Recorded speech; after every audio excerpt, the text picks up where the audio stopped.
Yeah, y'all know the vibe, tribe. Hit that like. Money bags in the chat. We about to go live and kick it on this good Stet Sundays.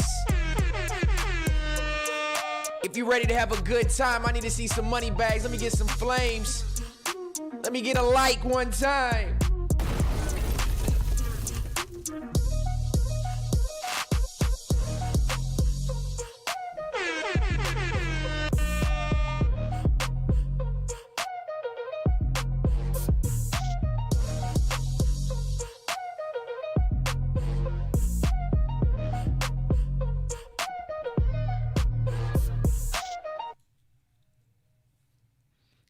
And we back. We back. What's the deal, tribe? We back in the building. Context Matters, episode 34. We are live in effect. Let me know the sound is right. Let me know the visual is right. Consistency is key. And we making sure we turning that lock. You feel me? Welcome back, baby. Context Matters, episode 34. Shout out to all my people with the early check-in, all my people that's been here waiting patiently for the boy to come in here and kick some game, kick some knowledge, have a good time. Let me make sure my volumes is right. Yeah. Context Matters. You are now watching Context Matters. Okay. Sound is sounding. I had to make a few adjustments on the sound from last stream. I hope it's okay. I felt like I was a little loud.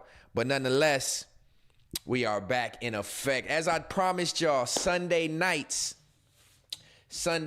will be the night for Stet Sundays or whatever you want to call them.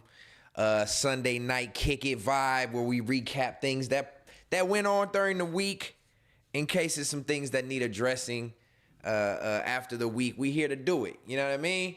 A lot of it, though, I do want to come in and kind of freestyle my streams. I feel like there's a little less pressure on me when I'm not thinking about concepts and topics and too many entertainment based topics, and let y'all kind of bring things to me, have it more conversation based, all that good stuff.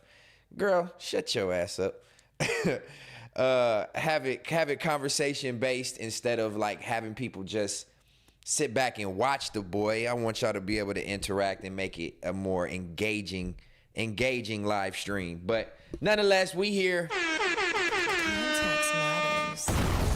And shout out to the early 25 that's checking in. I sure appreciate you. PPB Kilo. Who else we got? King of the West, Niners TV, Lila26, Stoners Committee. I seen Stoners Committee in the chat earlier. He said, hey, G, you fresh back on YouTube. Don't be pushing the time back. Man, listen.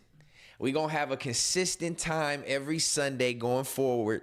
It's just football has been on, and I know how people are about their football. Even if you're not a fan of that team, you still want to watch the game. That's me specifically I'm talking about. I know. So if I'm not a huge football fan or don't have a team fighting for anything and I'm tuned in, chances are a lot of other people are tuned in who feel the same way. So I want to give everybody the time to watch their games, go to their watch parties, get back to the crib. Next Sunday, we will have a set time. We won't have to move it back a few minutes here or there because there's no football next Sunday until Super Bowl weekend. So that's why tonight's stream was, I listened to y'all and y'all told me a good time would be 6 p.m. Pacific time, Cali time, 8 p.m. Central time, which is 9 p.m. Eastern time. It does give everybody enough time to not be up too late and still come and kick it with your boy. So that's what we going with. Again, it's going to be 6 p.m. Pacific, 8 p.m. Central, 9 p.m. Eastern. Tonight was 15, 20 minutes later because the game was on a little bit later. And I was watching it and, procrastinating a little bit, but like I said, I knew the game was on. So nonetheless, how y'all feeling, man? How are y'all feeling? Let me do my first check-in and see who is present. If you want to be presently known, drop a comment, drop a money bag, whatever it is. Make sure y'all hit the like and we can get it going for this evening. Let's see, who am I missing on the check-in, man? Dooku Hero, I see you. Logo Secret, my boy. Shout out to all the mods. The Yellow Boy, Logo Secret. Rotten Roll, I see you. Stoners Committee again. What's up, my boy? Oh, Yellow Boy said we getting deceit stat. Fuck, bruh. I really forgot, gang. I really forgot. I'm not a forgot, but I forgot. You know what I'm saying? Otherwise, I probably would have been deceit stat. Last night, me and my lady had a little bit of wine.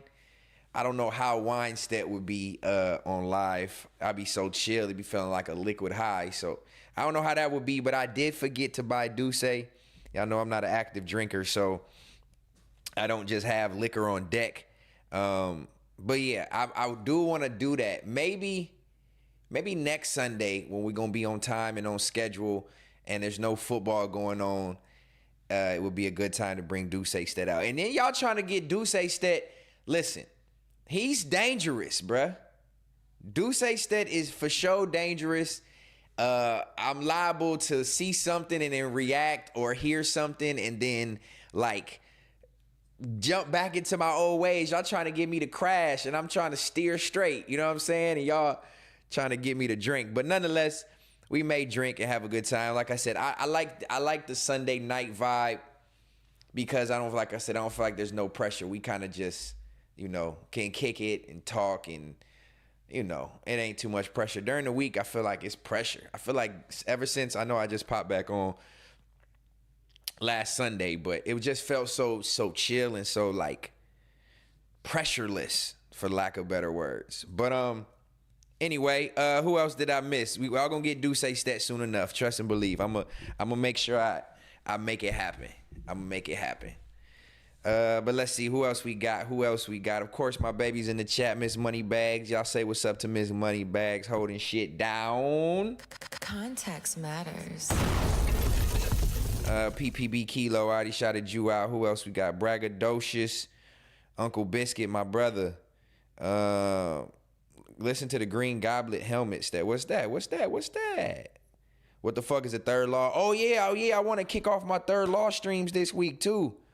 I do want to kick off my third law reactionary streams where we watch videos and things like that together and react to them. I got to figure out my processing speed on my computer. I don't know if it's the PC is just not strong enough to really watch YouTube videos at full strength or not, but we're going to get into it. Hopefully this week I'll be able to figure that out and do that. You dig.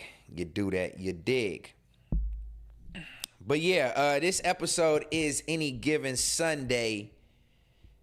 And it's kind of in reference to the football vibe. If y'all old enough to know the Jamie Foxx movie, Any Given Sunday, y'all know that on any given Sunday, football-wise, life-wise, anything can happen. So that's my play on today, being the NFC Championship game, which I just got done watching. Shout out to the Seahawks. Yeah. And fuck the Rams. Yeah, I said it. Fuck the Rams. Hold on. Fuck the Rams.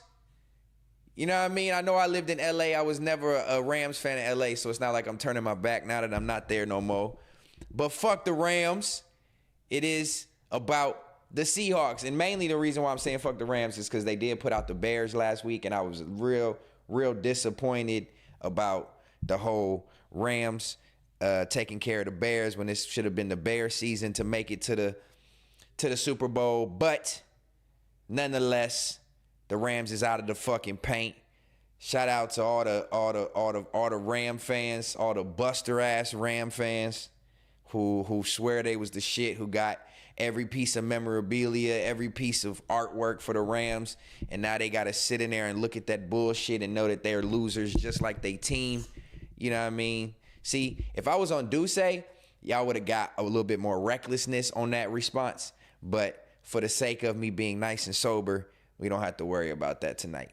But yeah, man, I wanted the Bears to win. I'm from Illinois. That's my hometown. And they couldn't make it happen. So good payback to the Rams for the Seahawks tonight. And now it's a rematch. It's a Super Bowl rematch, the Seahawks-Patriots, which if a lot of people remember, that was an infamous, let me see if they got it on here. That was an infamous Super Bowl. Marshawn Lynch and they instead of handing the ball off at the goal line, what's Sierra husband name? Damn, that's fucked up. We calling him Sierra husband now.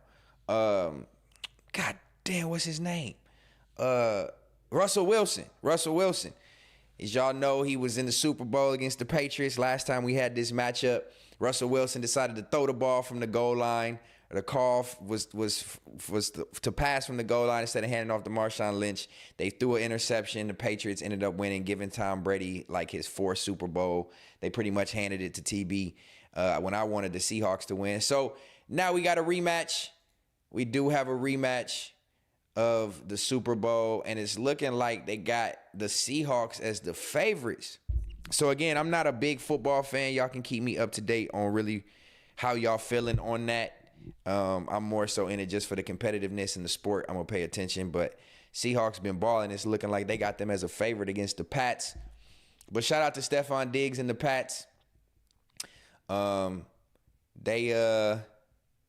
me see. Congratulations. I see your tears.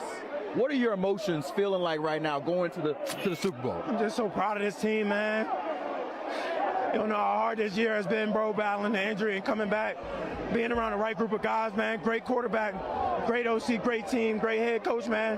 It made it all worth it, man. All the hard work, man. We got one more, man. I just want to rejoice and take this moment in and just be thankful for God. That's right. That's right. It's hard, man. So we got one more, man. So, Steph, that rehab that you right. had to get back here, you called this most fulfilling year of your career.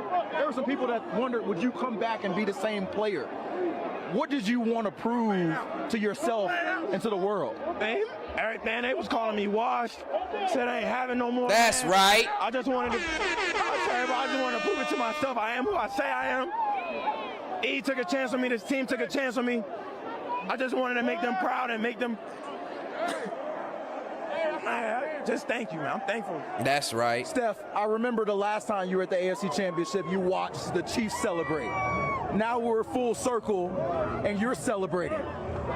Can you put into words the journey of getting back to here and accomplishing your goal? Hey, God don't make no mistakes, man. I had a real journey, man. I'm just thankful to be where I'm at. People just don't know how hard, man. Yes, sir. Yes, sir. Stephon Diggs. That's good to see, man. When people count you out, I know that feeling. I know that feeling when people count you out and you overcome all the adversity. You overcome everybody against you. You know what I'm saying? You overcome all the adversaries, all the shit talk.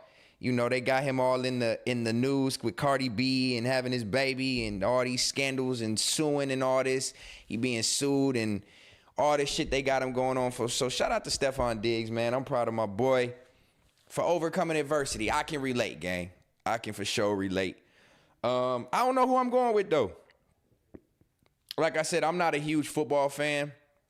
To be completely honest with y'all, I'm not a huge football fan, so I don't really know all the details and all the players. I ain't gonna get on here and pump fake like I'm a fan of a team and know everything about them and all that. But if I had to pick a team to win just for the sake of Patriots or a winning franchise, they always win. So just off that strength, I don't have no dog in the race. I'm going with Seattle, man. Seattle needs to go ahead and handle business, bruh. I'm going with that as my pick for the Super Bowl. But that's where we at with it, tribe. That's where we at with it. Let me see what I got on the topics. Let me see who else just popped in this joint. Stuck in my ways. You heard? Yeah. I was an Isaac Bruce and Torrey Holt fan, stuck in my ways for sure. I was a St. Louis Ram fan. Back when there was the St. Louis Rams in the early 2000s. I was the greatest show on turf fan. Marshall Faulk, you know what I mean? Kurt Warner, Ricky Prohl, Adam Archuleta, Torrey Holt, Isaac Bruce. That's when I was really like, I forgot his first name, Fletcher, the middle linebacker. Yeah, man. Oz Hakeem, I forgot his name, the punt returner. I for sure fucked with the Rams back then, but now them niggas can kick rocks. I really say fuck the Rams now because you got bitch ass people who are fans of them, so it just makes it even better. Losers can be losers tonight. You feel me? Let's see. Who else we got? Big Up 23, what's the word? Eddie the Dave, my boy, where you been? Elisino, what's the word? Vinny, my boy Alvin is back. You feel me? Welcome in. Yeah, I see my dog MacWop is live. I don't care about the viewership. It ain't about that. If you choose to check in with the boy MacWop, check in with the boy MacWop. Matter of fact, just for the sake of, I'll check in with MacWop for a second. Let me see what he got going on. I seen earlier when he first popped on, he had a Seahawks shirt on. So I'm all for the shenanigans. I'm all for the shenanigans. Okay, seeing this bitch, Rude Boy Stoner. What's up, man? That boy called me Stetavelli. Hey, that's love. I fucks with that. Let's see. Oh yeah, we gonna talk about, everybody that's under the weather for the lack of better terminology. Not necessarily health wise, but this cold front sweeping the nation. This man-made ass cold front. Let me see. I'm trying to find his last. Wow. You said Mac Wi-Fi struggling? Hey, look, man, he shouldn't be having no complaints. Here it goes. My boy out here in Amazing. My boy out here with This is in Russia. in LA with the good weather. Look at that shit. This is a time right now where I'm really missing that good LA weather, man. I'm in Texas, as y'all know, like I told y'all last stream, so. Anyway, my fault. Every time I be looking at my phone, I have it doing that on purpose because I could always just trip me out like, yo, this is crazy. This nigga, why do you have a Seahawks shirt, nigga? Why does this nigga have a Seahawks shirt, We got a Tribe? music stream today, world. He doing a little music vibe. All right, yeah. So he doing his Sunday kickback. I'm doing my Sunday kickback for the 50 people that's in here. Y'all are much appreciated, man. We just gonna talk about some regular old shit. Nothing too much pressureful. You know what I'm saying? Nothing too much pressureful. Speaking of which, how y'all, I don't know where everybody is exactly. But what y'all weather like, man? Y'all getting hit with this nasty ass cold front? It's crazy being in Texas and the weather is 30 degrees right now, bruh. It ain't been as bad as everybody was preparing for, at least not yet. We ain't been getting no rain, no sleet, no ice. It ain't even supposed to rain at all, which is crazy. So it don't look like we finna get any ice. You know what I mean? You can't get ice without rain. So it don't look like we getting any of that. So it's just gonna be cold as fuck. The heat's on blast. The space heaters is going. I'm not used to this temperature. This is the time, like I just said, that I'm really missing being in LA just for the sake of being able to go outside with just a hoodie on. Right now, I don't even want to open the door to let the dogs out. So I am missing LA for the sake of the weather. That is why Los Angeles, to me, is probably the best city in the country, other than like maybe Miami. But Miami gets a lot of rain. LA is just temperature-wise, is probably the best place to be. So I'm missing it. But shout out to everybody who's been ducking and dodging. Damn near 70 by the coast. It's just frozen, no snow though. You up in the Pacific Northwest, Vinny, huh? You way up there in the Pacific Northwest. Ohio fucking y'all up. My girl from Ohio, I seen they got a lot of snow. But y'all used to that shit. If you in the Midwest getting this cold front, I really don't want to hear too much shit from y'all. Because I grew up in the Midwest. I grew up with 10 inches, 12 inches, 2 feet of snow a lot of times. And that's the norm. So everybody complaining now. Temperature-wise, back in my hometown, that shit cold as hell right now. Let me see. It's that shit say 0 degrees, Tribe. Do y'all see this shit? 0 degrees in my hometown. With the wind chill of it feels like -12. I ain't gonna lie, that's cold as shit. Stay your ass inside if you anywhere near this cold shit. I did, Vinny. We gonna talk about Adam too, man. We gonna talk about Adam getting the paws put on him, dog, and pretty much just doing shit for clout and attention. That I wanna kind of chime and add those together. So we gonna get to that. I got a few little topics that y'all gonna help me engage with. So I sure appreciate it. If you one of the 50 people that's tuned in, make sure y'all hit that like one time. Your view and your interaction is much appreciated. Philly got a snow right now. Jay Chills, what's up, my boy? He threw the snowflakes up. He said, all hot chocolate weather. Nah, for real. For real. Bobby Wagner, his cousin. Oh, I didn't even think about that. Stoners Committee. I forgot Bobby Wagner's his cousin. They going to the Super Bowl. I need to hit Mac up for some tickets. I need to use them tickets, blood. Where them tickets, wop? I should call him right now, but he doing his stream. I ain't gonna interrupt my boy. His cousin is, I see, that's how much y'all know I'm out the loop. I don't know if he still play for him. He don't play for him no more though, huh? He just got the old shirt.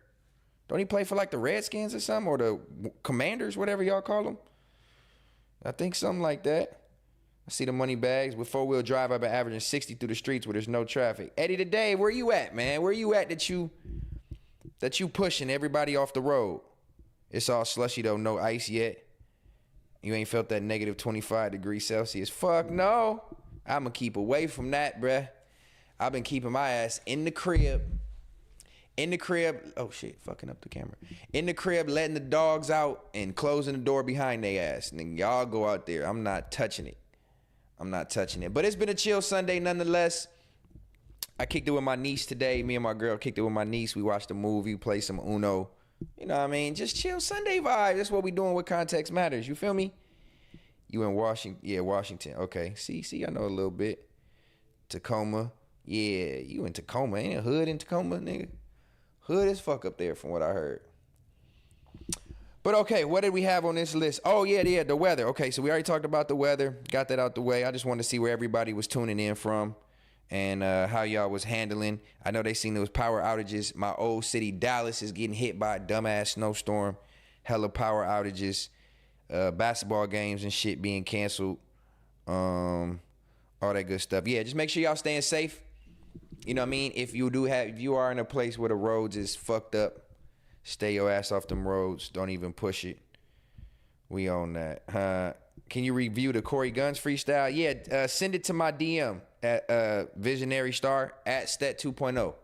Send it to my DM on Instagram and I'll be able to click it and pull it up. We'll talk about the Corey Guns freestyle. Shit like that is cool because I doubt that it's copywritten, so even if I play it for y'all or with y'all, it's not gonna strike my page. Cause I'm trying to stay to the money now in 2026. I don't be wanting to play too much. They be fucking up my money, my commissary. You know what I mean? They be fucking up my commissary when I play certain music. So I want to make sure that it's not copywritten. As long as it's not on streaming platforms, I can check it out. I'm gonna have to Google it, or you can't DM it to me. Did it just come out? It's something new? Yeah, we'll add that to the list, man. Rude Boy Stoner said the Dallas highway is crazy. I know, I've been seeing it. Greedy X4 said Texas grid blows. I heard that. But, nigga, they should be prepared now. They had a super bad winter storm in 2021 in Texas that fucked up the grids and put everybody displaced and pipes freezing and all that shit. They should be, at this point, have that figured out by now. But I don't know. I'm just praying. We over here praying that tomorrow and Tuesday, when the weather drops really low, that people ain't overpowering their heat. Like, I ain't even got my heat on nothing crazy, like 73, 74, because I know you push that bitch up to 78 thinking you overpowering that cold, you gonna blow something to cause, you gonna add to the stress of the electricity energy system and cause a power outage. I'm cool on that. I'm not trying to be stuck in freezing. So we just got space heater rolling, heat at like 73, 74, having a good little warmth in here, nothing too crazy.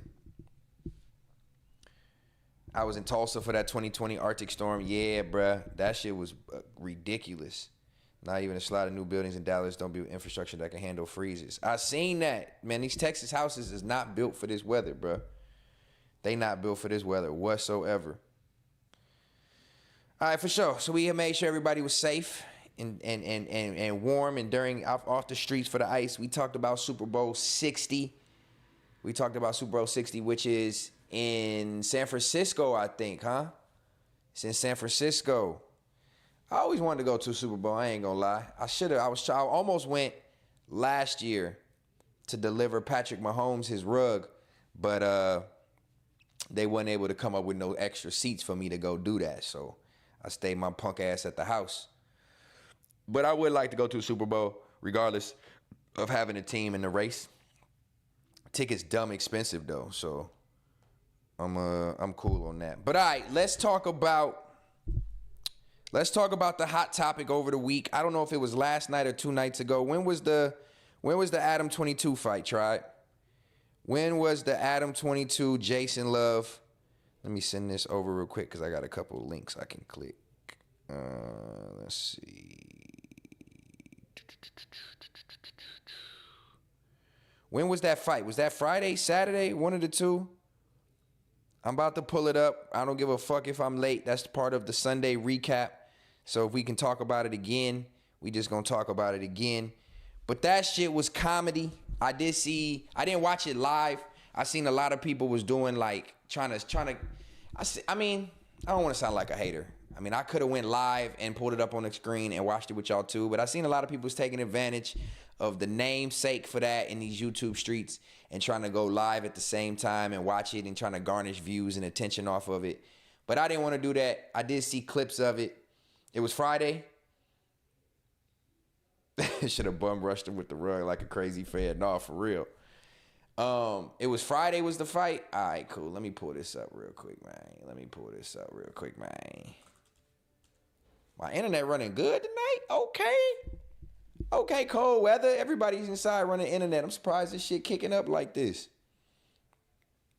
Watch my dumb ass try to play something in a minute. It ain't gonna work. The only person I watched actually do any coverage of the fight was MacWop crazy ass, bruh.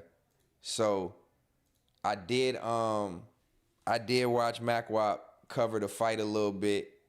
That nigga is funny as fuck. But bruh, why did your boy, this is what, see, I think you should realize at some point that if you don't even have the means to even attempt to squabble, like you got on gloves. So like, let me just play this real quick first, and then we'll discuss the behavior of this nigga Adam, bruh.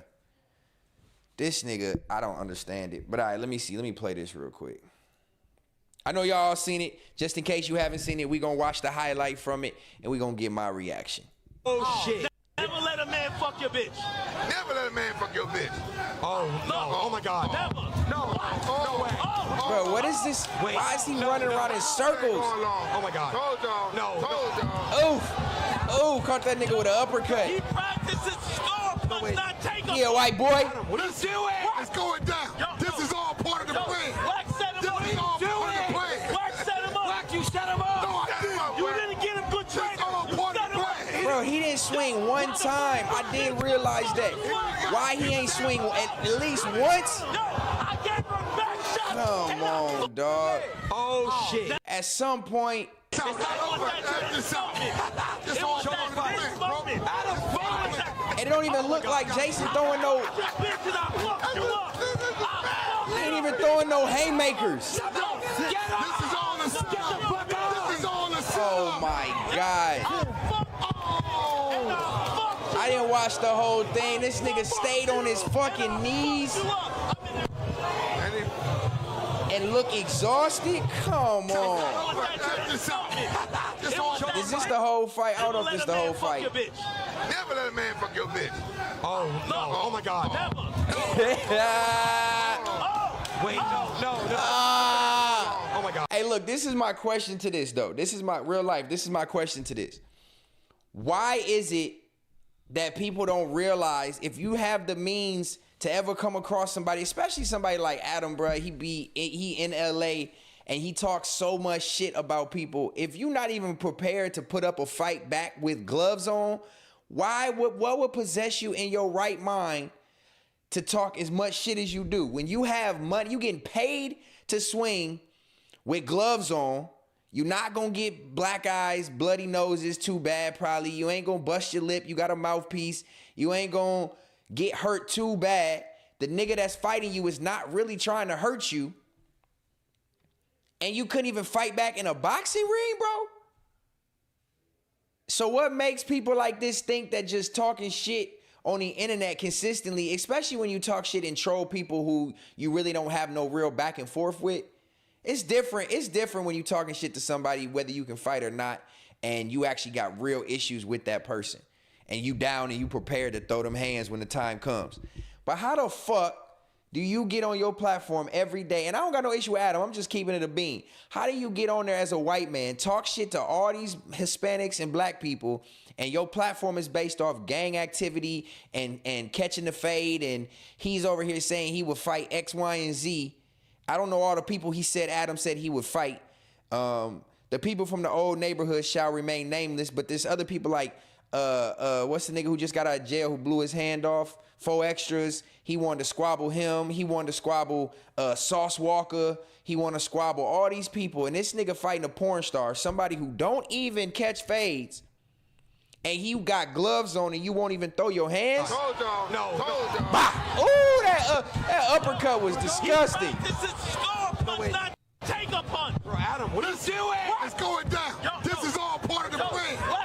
Man, he don't have no reaction time. Could you imagine if Adam was actually catching a fade in real life where he's getting hit by bare knuckles, full strength, for no money involved, niggas fighting off principles and pride and ego and disrespect? You fighting a nigga who was fucking your girl and you get a check for that, then you come on here and you get beat the fuck up. Both of y'all got beat the fuck up by the same nigga. Both of y'all, you and Leonard, got beat up by the same nigga. He beat your face up. He beat her guts up. How you let this happen, bruh? You got too much pride on the line, Adam, bruh. Come on, dog. He did not throw one punch. You didn't get him good training. Not one, though. Like, What the fuck? he didn't even try. So could you imagine if somebody is putting the paws on him for real, like real fisticuffs, like real hands, knuckles, trying to knock his teeth out, break his nose, pack him all the way out, draw blood? Nigga, you got weight, you got gloves on. You got gloves on and you not even swinging or prepared to take a punch or nothing. This man ain't even swinging that hard. It literally looked like it's for the check, try. He looked like this gotta be for the check, 100%. But this is my point to this, which we can stay on this situation, but selling your soul is a real thing, bro. People do anything for money and disrespect their morals just for the sake of a check. Now, if you want to be a swinger and you want to have orgies and your girl fucking niggas and you fucking bitches and whatever the case may be out of satisfaction and for happiness of y'all relationship, whether it spices the relationship up, whether it's something y'all both interested into, that's one thing. But solely doing it because you're getting paid for it and you're okay with it because you're getting paid for it is completely out of pocket. So you do that and sell your soul and your wife's pussy for money, and then you come in and fight the nigga who has fucked her multiple times for money to get beat up on camera for money, and then you just like take the L. I don't understand how you just don't come with, bro, you got it. This is the time when you're supposed to be like, yeah, I made money from it. He fucked my bitch, but I beat his ass in the ring. Granted, I don't expect it, to be honest with you though. Like, Jason Love's figure is more in shape. He looked like he lifts some weights. He looked like he can punch harder than Adam. He looked like he got some more athleticism than Adam. He's also a black man. I'm not saying that white boys can't fight, but Adam don't give off fighter vibes at all. So you took this fight knowing you was probably gonna lose. And you was gonna be the talk of the internet. And this is my point. You the talk of the internet and don't care because of the money. I seen, like, let me see if I can find the fucking let me see. Hold on. Let me see if I can find the after. And then you get walked out by Lil Pump. Wasn't Lil Pump the nigga that had the whole pedophile allegations against this man? Wasn't he the one that had the whole pedophile allegations against this man with Lil Pump, and Lil Pump was the one who said that he was a pedophile and did all that? Hold on. I could have sworn, we gonna go here. I ain't been to this screen in a minute. The aftermath was worse. That's what I'm saying. I did see that, PBK or PBP. I did see that. Look, bruh. We gonna see. Look how it started off, though. All right, guys. We'll start with you, Jason. Do you have any last words? Good luck, Adam. You're gonna need it. Good luck, Jason. You're gonna need it.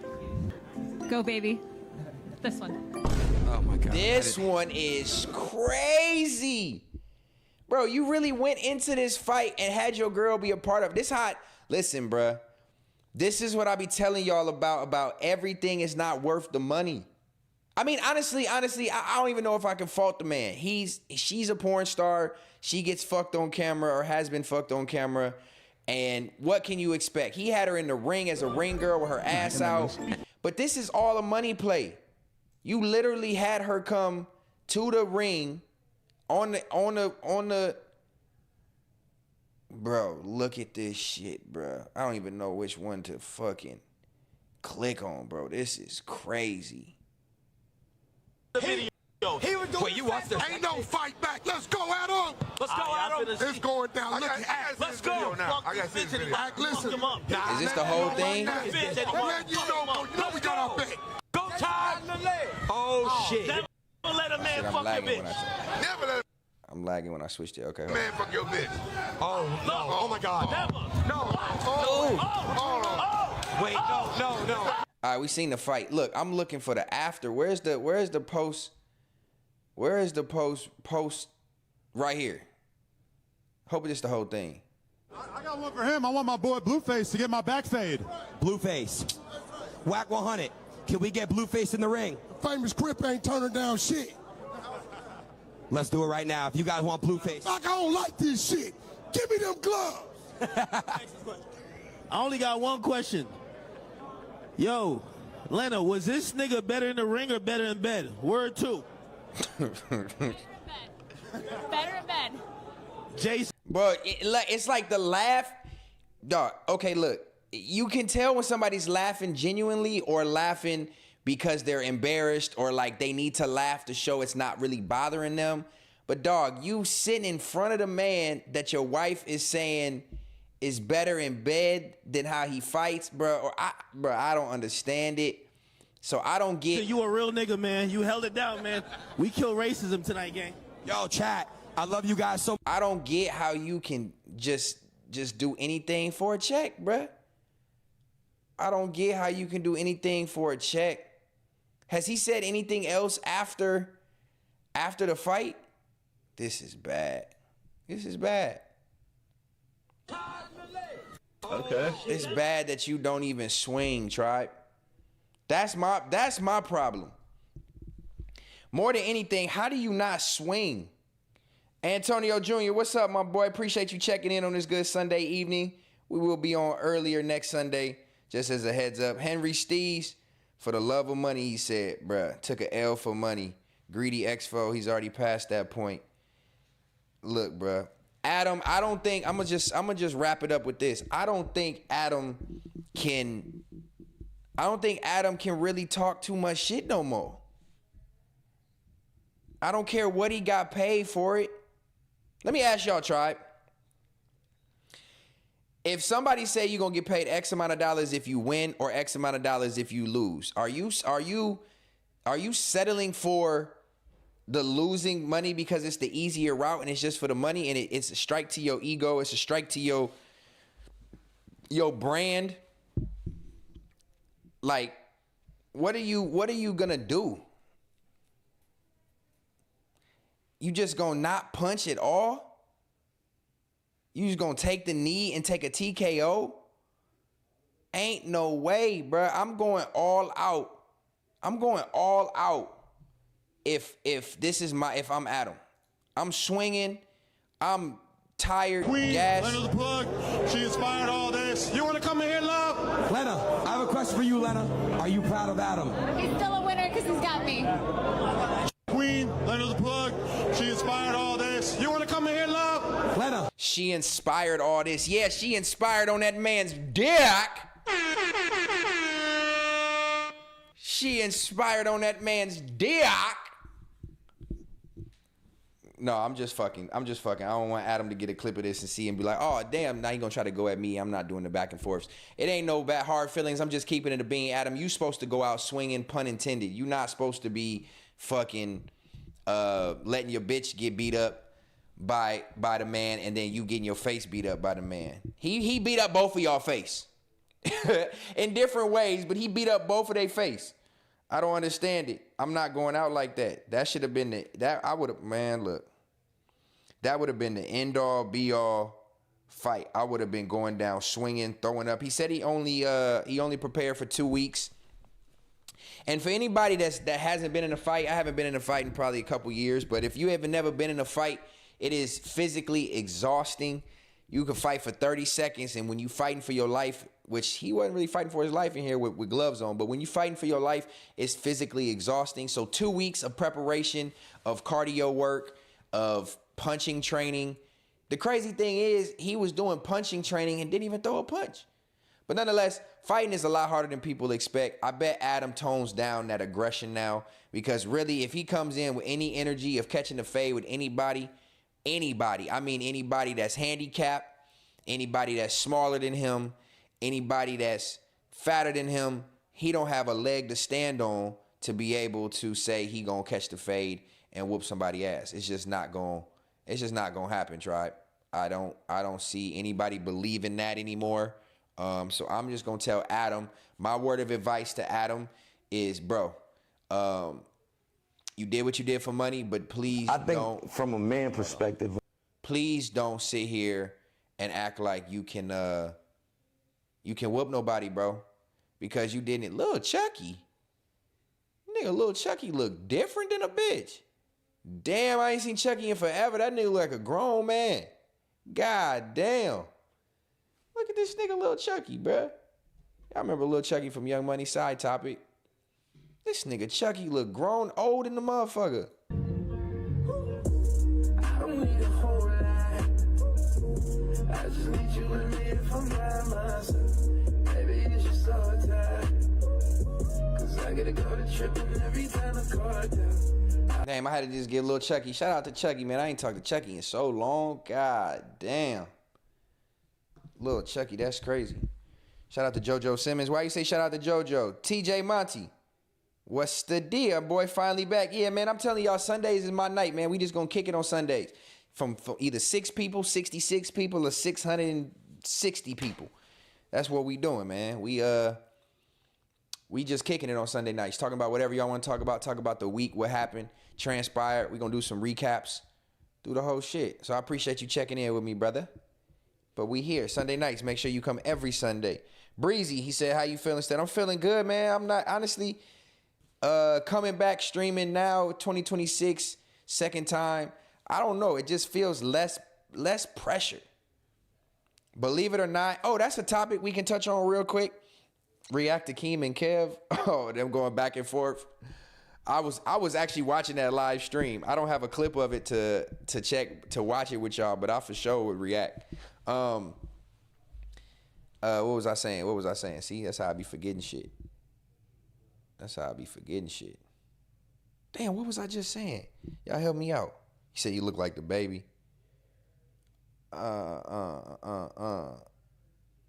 Damn, 730 JB said Adam has a gambling addiction. That's why he doing desperate shit for money.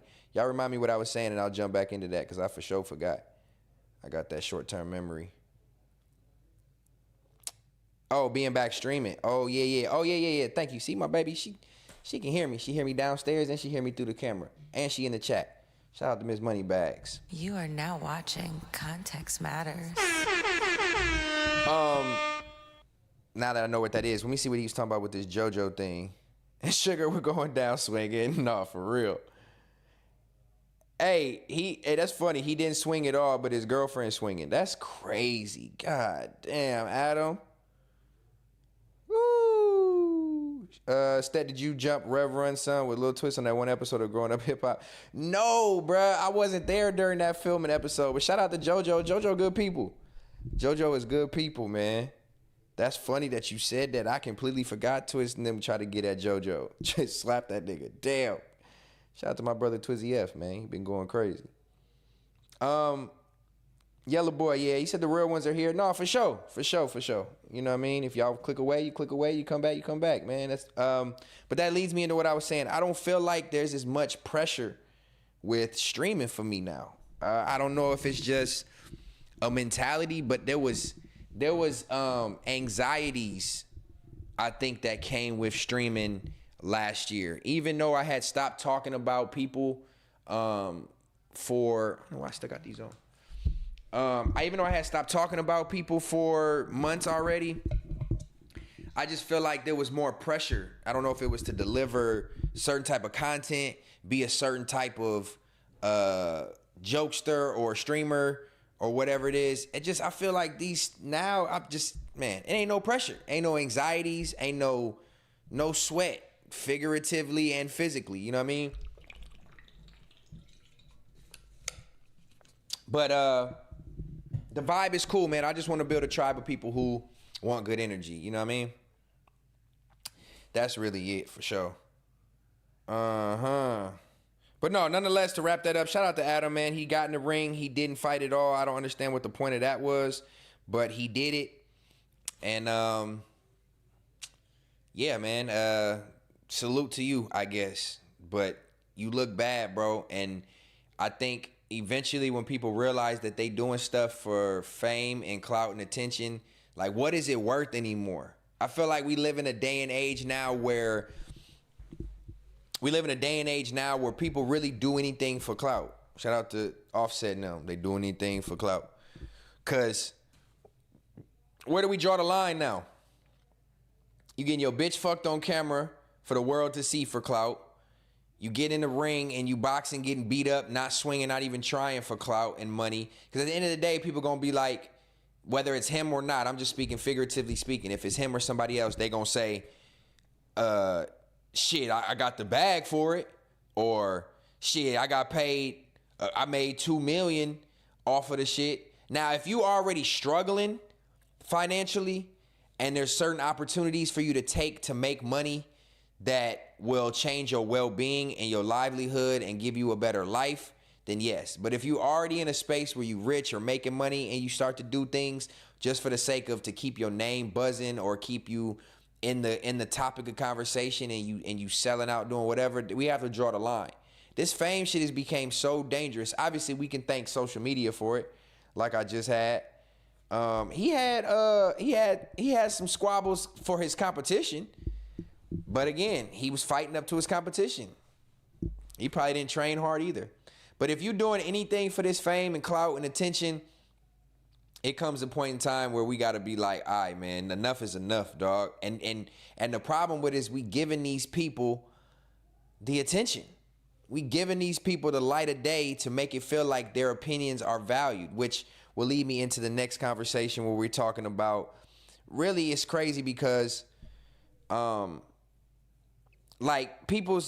famous people's males, especially famous males, significant others or girlfriends, thinking that the attention and the name that they have off the strength of their boyfriend is like their popularity, and they'll do anything to get in front of the camera and hear people's opinions. Like, perfect example, Kai Cenat's situation with his girlfriend Gigi. So I've been trying to I don't really keep up with it because I didn't really want Context Matters to be too much about celebrity shit and be covering too many topics about celebrities, because I really don't pay attention to them. If it crosses my timeline, I might give it a look, but to give it attention where it is worthy of me like following it and paying attention to it, I don't really pay attention to it. But this Kai and Gigi thing is crazy because now Gigi is going to take this as the ex of Kai and run with it as if people really care about her. Like, that she's like popping to some extent. And like, people really care about what she has to say, and that she feels the need to get on camera and address rumors and all this when you wasn't even in the camera eye when you was with Kai. I don't know what this is, but let's see, since we talking about it. You wasn't even in the camera eye when you was with Kai. And now you taking it upon yourself to come and speak. Said that I done cheated on him with NBA YoungBoy. I done cheated on him with YoungBoy. Then it went to YoungBoy bought the G-Wagon. Then it went to she's pregnant with his baby. So many different things, but I don't even fucking know this man. I don't know YoungBoy. First of all, y'all even putting me in a situation with a married man is so fucking disrespectful. Like why do we like? I wonder why. I obviously it's the internet, but why do people like this have a voice? Now, I'm not saying that she's not entitled to defend herself, whatever the case may be, but to take it as if like I'm popping with no talent, to me that's bothersome. That's bothersome to me that people think like, all right, we're giving these people this type of attention is healthy. Like all this is doing, it reminds me of like Lil Baby's girl, what's her name? Jada. Like it reminds me of shit like that. Like Jada, who else? Fucking what's Moneybagg Yo's girl? Ari. Like now they take and just want to be a streamer, which is cool. It don't take too much talent to be a streamer, but I just remember a day when getting attention required talent. And you are attached to a man who chooses to break up with you, doesn't really have you on stream, you're not really a part of the public eye, and then now y'all are broken up and you feel like this is the time to gain your clout. She's young people tend to driven more towards clout-based things and attention-seeking things. So to each its own, but to use it as, that's what I wanted to talk about with her. To use it as a reason to become like important, like Jada, Lil Baby's baby mom, like no talent, don't really do anything, but swears that they just be like the it girl. You know what I mean? Like just be the top shit. It's crazy to me. It's crazy to me. And y'all, I don't know if y'all know who her mom is, but like her mom is a super bop. Like Gigi's mom is a super bop. Y'all know who her mom is? Hold on, let me see if I can find it. Her mom is a super bop. Now, I'm not one who typically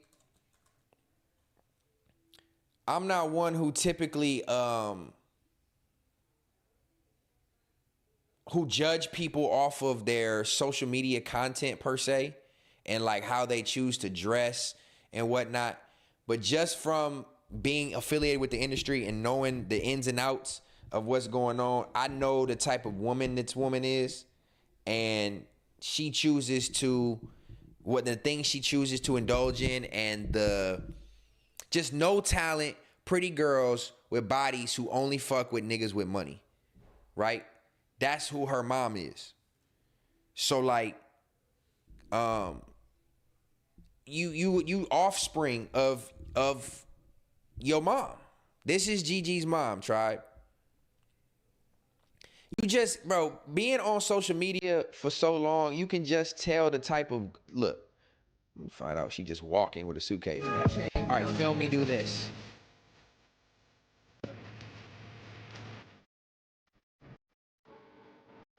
Like, you can have 1 million followers in the world, but we know the vibes that this gives off. We know you only fucking with niggas with money. So Gigi has a bad rap just because of who her mom is. Just off the strength of who her mom is, she has a bad rap. Your mom is pretty much selling pussy, respectfully. You know what I mean? Like, even though you don't have a price tag on it where it's like, all right, you can fuck me for 5 bands, you fuck with it, you get a girl, I mean, it's a nigga that she like, and he's spending money on her, chances are she going. So this is who Gigi's mom is. And women like this who feel like just because they have pretty privilege that they can act any type of way and claim attention and clout. It's a dangerous drug that you pass off to your girl, to your daughter. And they bumped heads about her being around her mom and whatnot. You know, Kai did. I seen shit like that where they bumped heads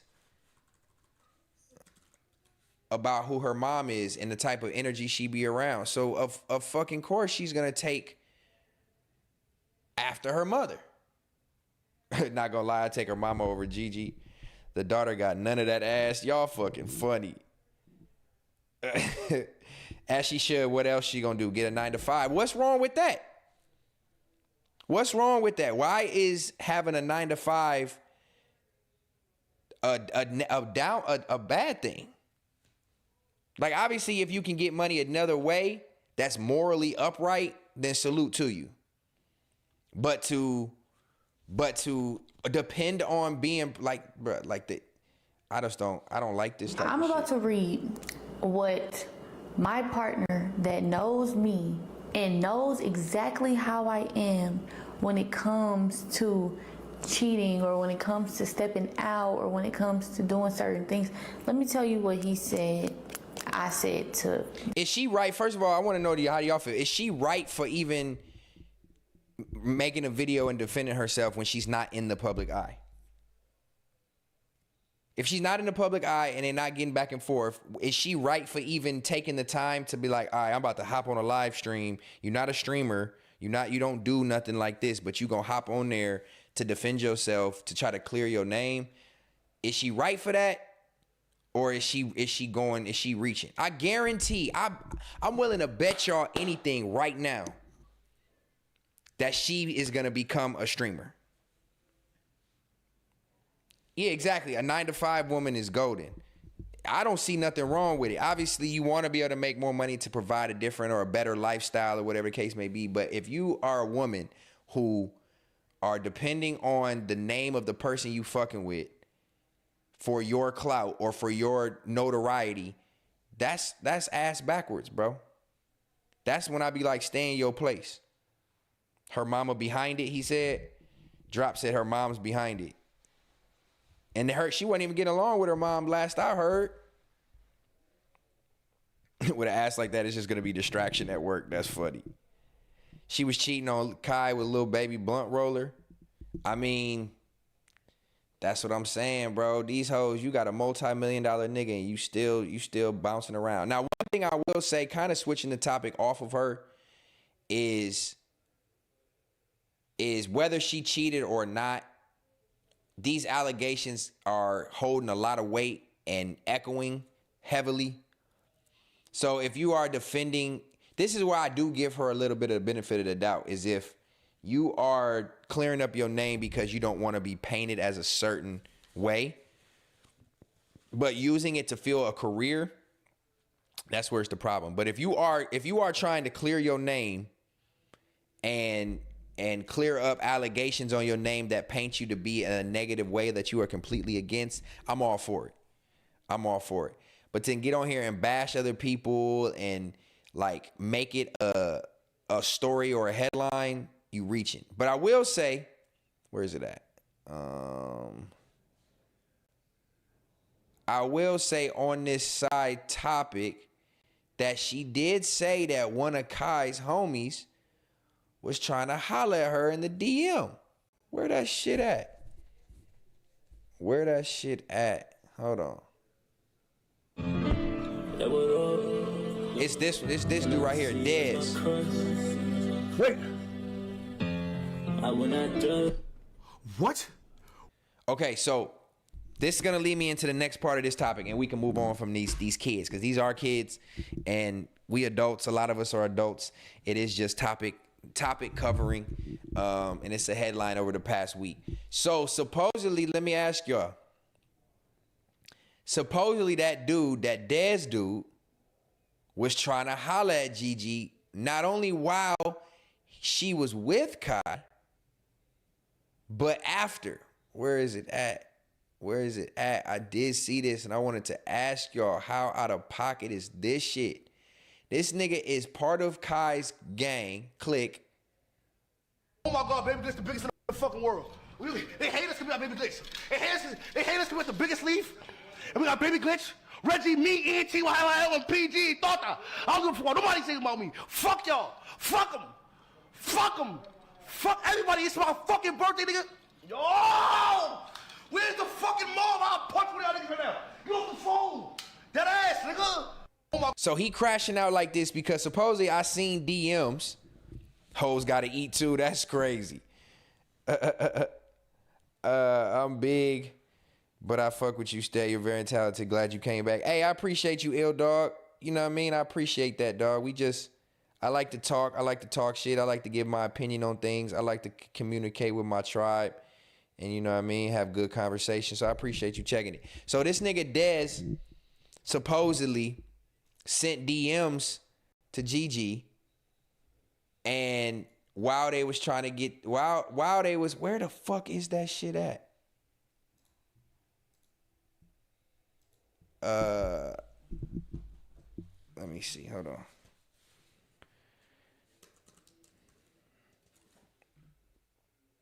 I don't even know if this gonna pull up, whatever, but we gonna see. Yup, here it go. So this is a different type of topic on a different type of time. This is the type of shit that be like, bro, you can't trust no fucking body. But what would possess this man who's a part of the Clover Boys, which is Kai's clique, who just gave you a $20,000, $30,000 chain, and you DMing this nigga's girl? Oh, wait. Them messages look, oh, hold on. Let me make sure this is right. Was they together? Funny. Like, that shit's not funny. I see his friends laughing and thinking shit cute, thinking shit cool.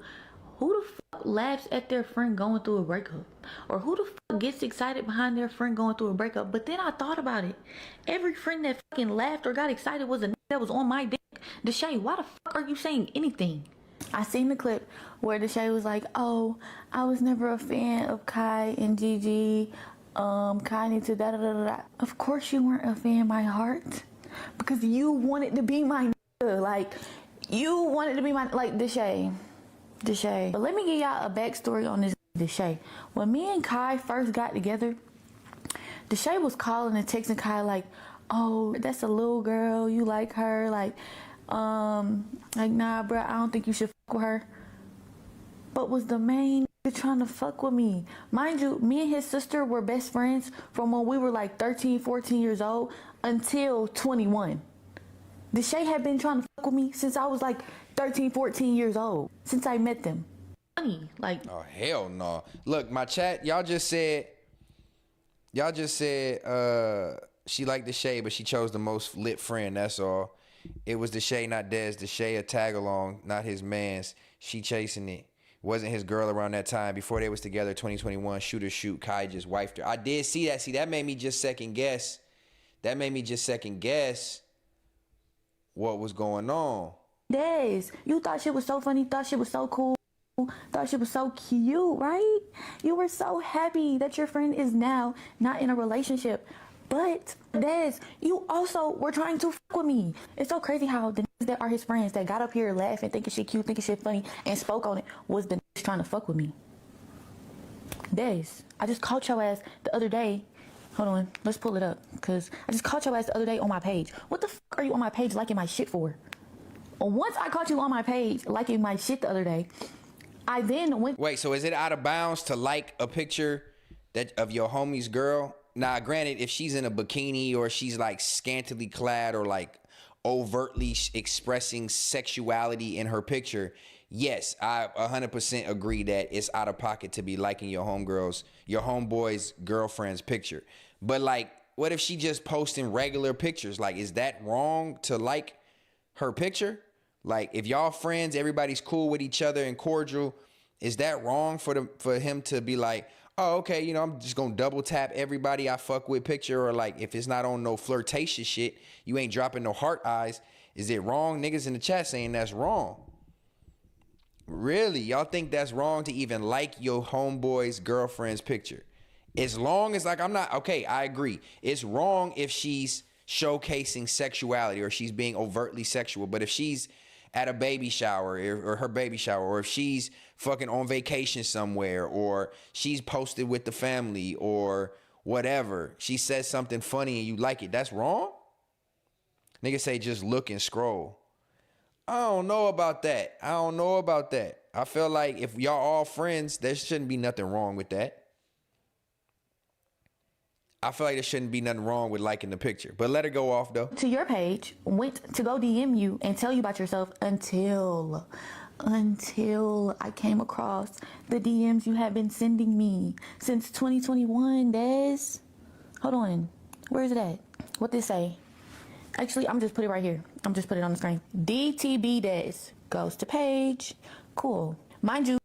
So these are the DMs that the dude Des said sent to Gigi. Now, this is before Gigi and Kai was even together, but he said, "You are so epic, heart with the whining face. You're so perfect." I seen another one when he said, I left. Now you want to get on the internet and rush to paint false narratives about me off a fake Twitter post is insane. I never on him, and you know that. I have never dealt with anyone else. Play that sympathetic role somewhere else, please. all right, so I'm on his side in this situation, and if he didn't DM her while him and Kai were together, she didn't show no proof of that, then yeah, he ain't wrong. He was trying to shoot his shot and holler at the girl. I don't know how old she was 5 years ago. That's kind of scary, because ain't she young? I mean, all these niggas young, but he trying to holler at her 5 years ago. She don't give him the time of day or give him the attention, and she end up with Kai. And now she's trying to use it against Dez as if he was trying to holler at her and backdoor his boy. For the sake of him, I pray he's not. He didn't try to backdoor his boy, but I don't think there should be anything she can stand on if that shit happened 5 years ago, before she was even with Kai. So that's why he was going off. Okay. So she reaching. See, this is what I be telling y'all, tribe. This is what I be talking about.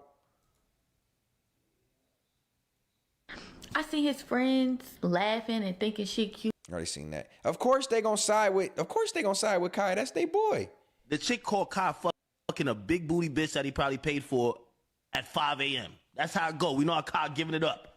We seen what Kai was supposedly paying for. He denied it, but we seen what he was paying for. When your girl catch you like that, yo, these new bitches, they think they're so lit because of social media. Back in the day, just said that. When somebody's with a gazillionaire, they hold it. You catch your man cheating, he's a gazillionaire, you hold that shit, nigga. You feel me? You can't do better than him. What you gonna do? Cheat with him like with a bus driver, the pool boy? It happens, but you gonna hold that shit. The chick called Kai fucking a big booty bitch that he probably paid for at 5 a.m. That's how it go. We know how. I don't know, man. I'm gonna leave it to these kids. I wanted to look more so think about the morality sake of it, like friends being around your girlfriend, liking their pictures, sending them DMs. Obviously, that's out of pocket.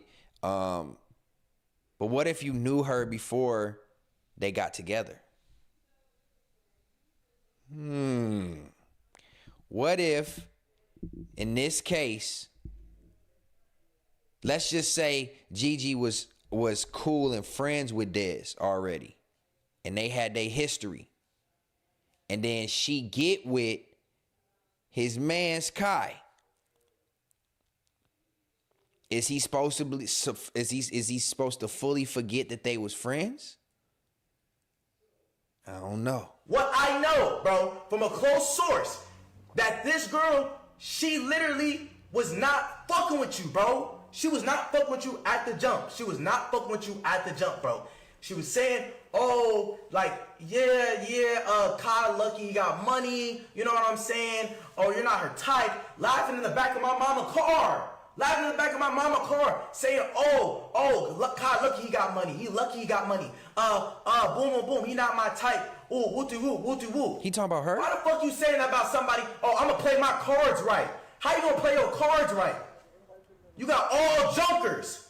Fuck you talking about, bruh? You got all jokers. Fuck you talking about. What? Man, I don't know. I just think we're going to summarize this and we can move on from this topic too. I just feel like, you know, we touched on a couple things. I feel like having your claim to fame be off the sake of the back of your man is just clout hungry, is attention hungry, bruh. And the fact that social media allows these pretty girls to like Jada and Ari and, you know, these girls who don't have that only reason they have business ventures is because they man paid for it, and they run around act like they just big dogs, and they just, you know, are. Now Ari's different. She's with the man. That's why I give Ari a little bit more of a pass in that situation, because she's still with Moneybagg Yo. And she's able to be like, yeah, we won. We a unit. So, yeah, maybe she can pop her shit. She can have her claim to attention and fame and clout. But when you become the ex of a celebrity nigga, and then you use that as leverage to act like you just the biggest, baddest bitch in the world, man, fuck out of here, dog. I don't respect that shit at all. Knowing this, why he ain't tell Kai, man, some things are better left unsaid, Biscuit. Something, the mother tells it all. That's what I'm saying, Big Wop. I'm saying you got to look at who she's the offspring of, in my opinion. That's not something that can just go by the wayside. You see what your mom doing. You see the reason why your mom has the lifestyle she has is because of those type of behaviors. What is, oh shit, shout out to my nigga SB. He said no invite. I gotta get SB on Context Matters for sure. I gotta get him on here. I know I'm out of state now, but I gotta find a way to get him on the screen and get SB to come chop it up. We can have some sports talk. I need to figure that out, man. I fuck with SB. Shout out to my gang. But yeah, I just think the claim to fame that we give to these women who are no longer a part of these men, and now their only sake of relevancy or income is child support money that is already astronomical to take care of a child, and this is the love that we give them as a social media society or a community, that we have to do better, tribe. We have to do better. We giving these girls pretty privilege to be important just because they're somewhat attractive. Like, come on, dog. The NFL gave us the script in September, huh? Come on, man. We got to be better than that. But yeah, and then also too, the backdooring or communicating with your homie's girlfriend. I honestly feel like if I had like a close homie, and obviously you never know who you can trust, but you got it. If you a person with good, like, bro, there's a way that you can tell what friends, like I got the friends that I have, I know would never cross the line with my girl. You know what I'm saying? Like I know that my day ones, man, look, so you got me thinking like, damn, if a nigga had the opportunity to smash my bitch, would he? It's all about the opportunity. But I'm going to put it like this. I know that the friends, if you're going to be my homie and I'm going to be willing to bring, now I might have friends that I had before I met my girl that I might be like, nah, that open line of communication, or would I trust him to not make a move on my girl? I might have a few distant friends that I may not trust. But the people that are still my active friends, that if I'm on FaceTime with and my girl in the background and they communicating over FaceTime or laughing with each other or whatever, and I have to worry about, I don't have any friends that I call my friends for real that I would have to worry about making a pass at my girl.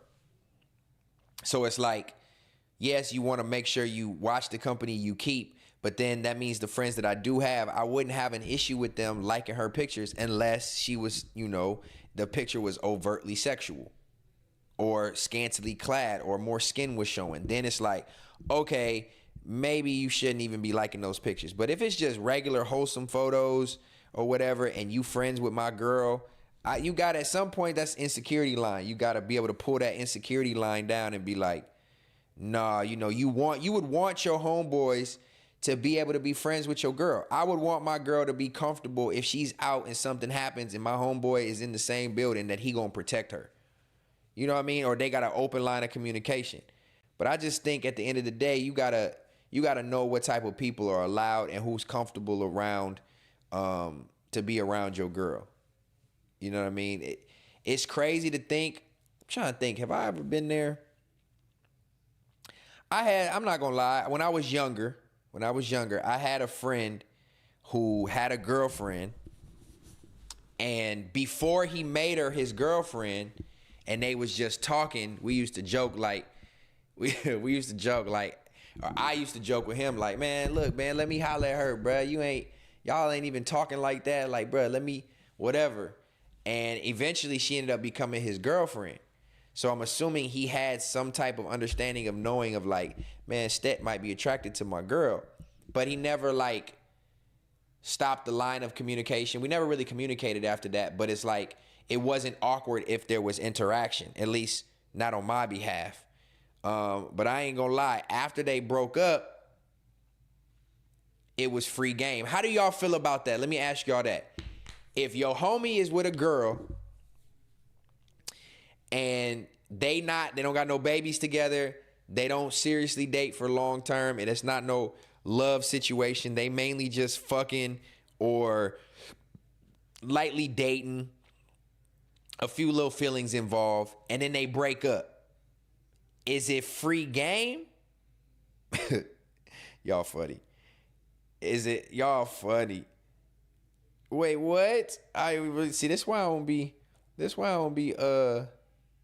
said Keem would cross you. You funny. No, I don't give that. I don't get that energy from Keem, dog. I treat everyone accordingly. I don't give a fuck how good my bitch look. No, that's Elijah the King. I feel that. L Dog, you funny, bruh. This nigga funny. This nigga funny. That's kind of lame, big homie. Big homie said that's lame. So, yes, I've done that in the past. I was younger. Being older now and more mature and a little bit more wise to those circumstances, unless she was just solely a bop or like a flip or like whatever terminology you want to call the girl who's fucking with your homie, and now it's like, now it's my turn, then yeah, you out of line. But if she's a girl that is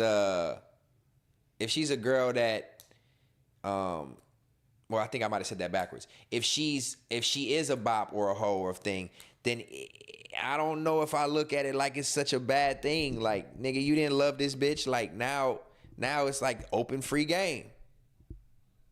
It's like, oh, it's open free game now. Like, she just another chick. And I think niggas do that is because it's easier access. Like, you already know the girl, she know you. Y'all might have had communication in the past. It's easier to get her attention now. You don't have to try to get a girl's attention and wine and dine them and do whatever to try to hit. You already know this girl. She know your personality. It makes the access a little bit easier. You know what I'm saying? But I don't know. It is fucked up. It is fucked up in the grand scheme of things, especially if there's feelings involved. But if there's no feelings involved, then I'm sticking with it. Fuck it. I don't care. Stick it. It's free game. There's no feelings involved with the chick, and she messing with your homie, and he done with her, and then now it's your turn. Then it is what it is. That's my story. I'm sticking to it. It is what it is. It is what it is. That's low-hanging fruit. If it's a poo butt dude, I don't like with bad one, I'm knocking it down. So what if it's your boy though? But honestly, me and the dude that this happened with, like, we had fell out too. So it was like one of those things where it was like, yeah, he was my boy, close. We was close for a while. He got with this girl, you know, he disappeared, kind of, you know, got out the way, out the mix. We stopped communicating. We really wasn't cool. We bumped heads a little bit.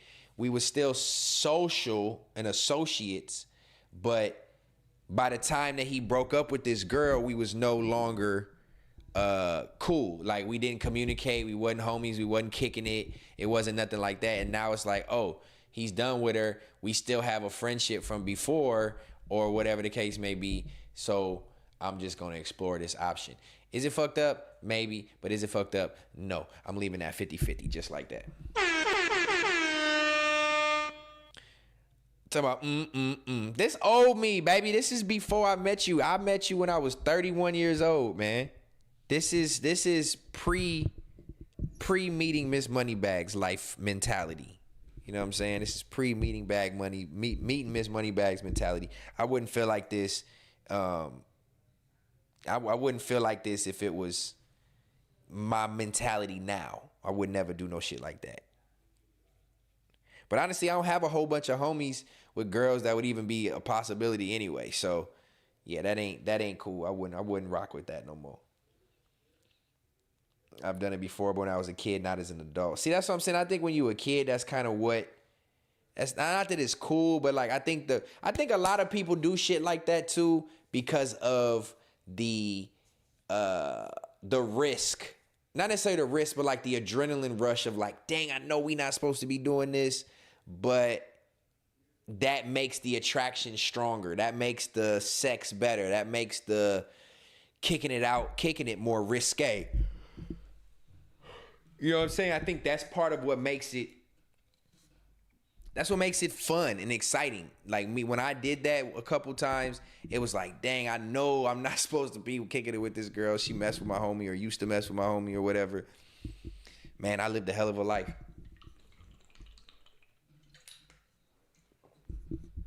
I'll tell you that. Still, I'm disappointed. Don't be disappointed. You got me all to yourself. Now. Gotta give it to Stet. He gonna stick with it no matter what the numbers are. Yeah, man, numbers don't dictate what I'm doing here and what I'm building. I think that's another thing too. We swerving all over the place, but we gonna wrap up on the Kai Gigi relationship topic. That was cool while it lasted, unless y'all got into some other points y'all want to talk about. But yeah, I don't think the numbers to me matter like they used to matter, or was something that I paid attention to. Like, honestly, I haven't even looked to check to see. I got my 56, 60 people in here kicking it with me. I'm on a whole different wavelength in 2026. That how I know the people that's kicking it with me now, I know they in here just to have a good time, to pass some time. It's getting late. They laying in the bed. They kicking back. Ain't much going on. You know, there's other people in this realm that they know that are streaming, so I could be lower for that reason. But I don't even pay attention to it, to be honest with you, because I know that the excess of viewership that I would have in the past was mainly because it was people coming from the other neighborhood and they wanted to just antagonize situations and get certain reactions. So I feel like I'm at a much better space mentally when it comes to knowing where my numbers are or what they are, or what they're going to be. I'm not tripping. Last episode was 2,500 views, bro. I'm cool with that. I'm cool with my 1,500. I'm cool with my 1,000. I'm cool with whatever. I'm cool with 60 people. You know what I mean? Like Vinny just said, I got on late. You know, time will be different. Shout out to MacWop. He's somebody that I'm still in cahoots with, where as far as like we fuck with each other. So he's live tonight on a random Sunday. That pulls away from it. But it don't matter to me, bro. I'm not even gonna lie. Y'all see, I just been in here having conversation with y'all regardless of what's going on, not paying no attention to it. So we gonna rock with it 100%. And we gonna build a new following. I told y'all last episode that I don't want nobody who's coming from the other neighborhood that only want to see me react to shit like that. That's not what we here for no more. Those people don't get no attention on my platform. So yeah, we just chilling and thugging it. Context matters. Yeah, we for sure passed that. He said, I'm with you, Stet, not trying to D-ride. They lost a good thing, but we passed that. We passed that, brother. I don't even know what those people are, who they are, what they doing. That's out of the mind, out of sight, out of mind. 2026, new levels. From 50 people to 100 to 500 to 1,000, whatever it comes. Let's build some new following and have some new topics. And it's only going to get better. This is, honestly, I feel like somebody just told me, I feel like this is a whole, like I'm damn near, this is brand new to me. This is brand new to me because I don't want to hold on to anything that got me necessarily at this point. I just want to take it from this point and go forward. So to me, this is clean slate. Clean slate.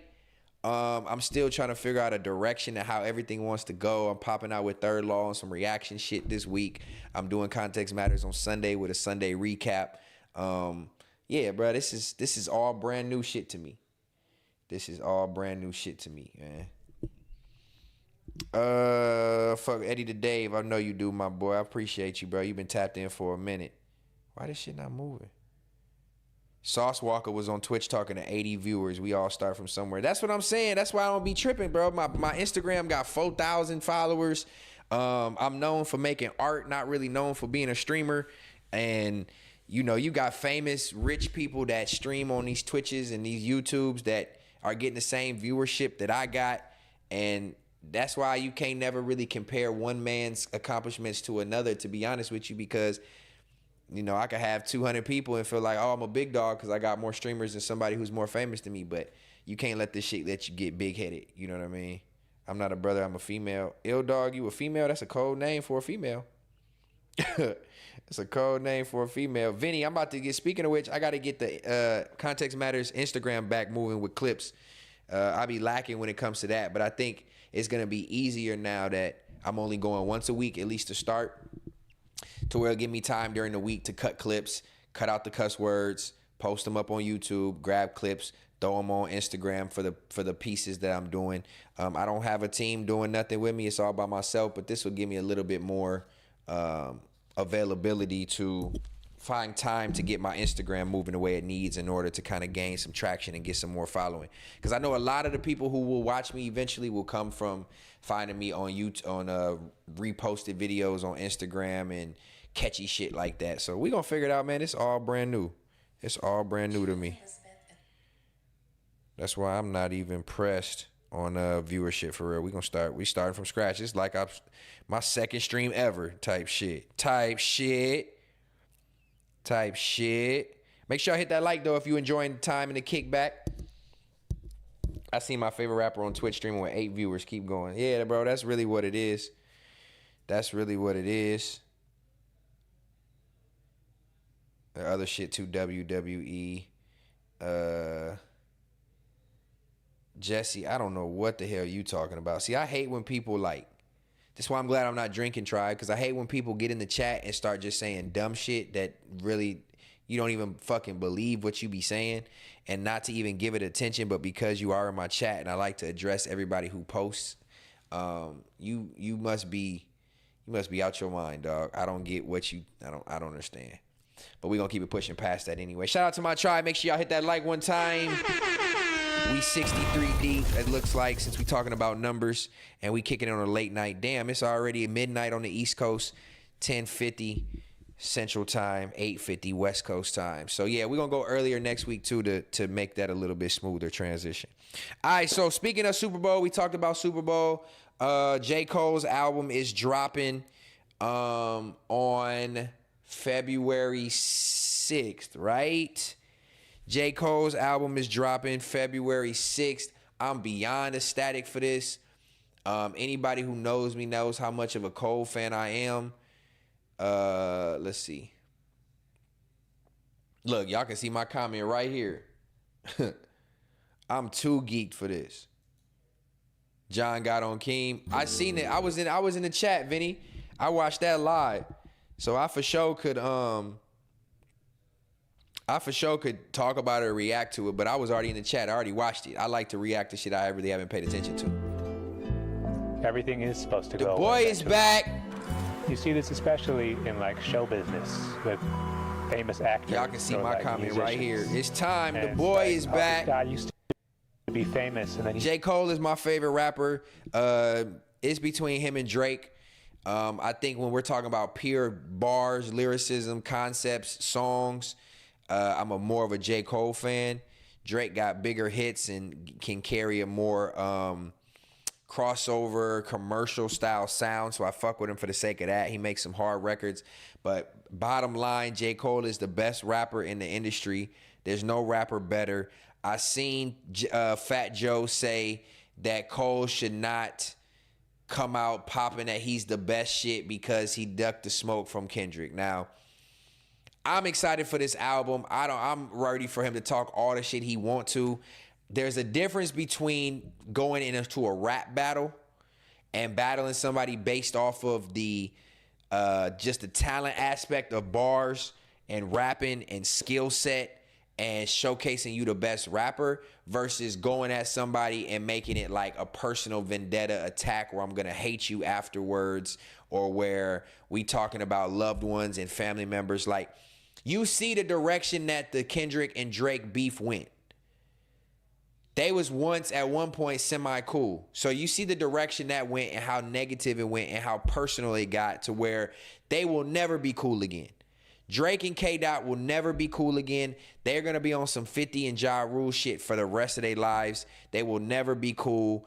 They put allegations on each other. One said one was a pedophile. The other one said a nigga had an illegitimate child. They crossed the line of ever coming back from in the sake of rap battling and beef.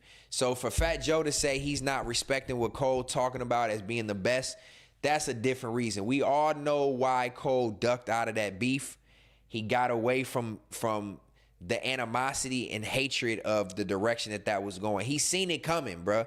Like, that's why Cole is so wise. He's seen what the direction of where it was going. He probably talked to Drake like, man, Drake probably told this nigga, I'm about to eat this nigga up, and it's about to be ugly, and Cole didn't want to be a part of jumping K-Dot. So it's like, all right, y'all got that, but I'm still the fucking best. Don't get it twisted. So I don't respect Fat Joe's take about J. Cole and not being able to get on this album and talk shit. This is the fall off. We've been waiting for this for 5+ years. And I'm hella excited for it. I'm going to be real with you. Your personality is all Mr. Nice Watch. I get it now. That's funny. Yeah, man. I mean, J. Cole is the best rapper out. I like intelligent rap. I like wisdom rap. I like rap that makes you think. I like rap that tells a story. I like rap that is conceptually based. That's why I don't fuck with the rap from this new age. All these YNs, I don't care about you shooting guns and killing niggas and fucking bitches and wearing a Miri and all that. I can't listen to that. That to me now, being older, is the least of my consumption. Like, I hear these songs and turn that shit off. I don't want to hear niggas whining in auto-tune. I don't want to hear none of that. I want to hear niggas who are going to actually rap, where something that actually requires talent. J. Cole said the song that he teased right here fell off. What happened? And they want to point. He said this shit took him weeks to write. And they made some sort of mistake. Instead of thinking that, look, it's kind of crazy they got famous in the first place. Wait, hold on, Vinny. You just said Cole not even better than Kendrick. Nigga, you've lost your motherfucking mind. You have lost your motherfucking marbles. That nigga will conceptually, lyrically wrap circles around that nigga. What? Y'all got Cole. I don't know what it is. Maybe because he don't drop enough. Maybe because he's very like thought through with the songs he drops, and he not looking for bangers and hits and all that shit. Man, y'all got Cole fucked up. Few people reach that level. This song right here. Yes, of course, it's not going to last forever because somebody else has to take that spot. This Rewind song, which I can't. Cole is boring. No, how is Cole boring? How is conceptual? How is go Rage Bait Mac? Why? What are you talking about? How is he boring because he raps, because he tells stories? Because he makes you think, and he wants you to use your brain when he's talking about the shit he's talking about. He don't want a surface-based rap. He don't want to get on there and talk about hood shit and bitches and shit like that. There's no way. There is no way. Y'all niggas are... Look, we can really get into it. You smoking dope. Nigga, Cole is the best rapper alive. Cole is the best rapper alive. Rapper, just rapping, just bars. Wale nice too. But and we talking about, I mean, granted, there's probably a lot of lyricist rappers that's out there that pen game is comparable to Cole. But the ability to do it on a major scale, being one of the top 3 rappers in the game, being commercially as successful as he is, there's nobody fucking with this nigga. There's no Wale to me is just hard to understand.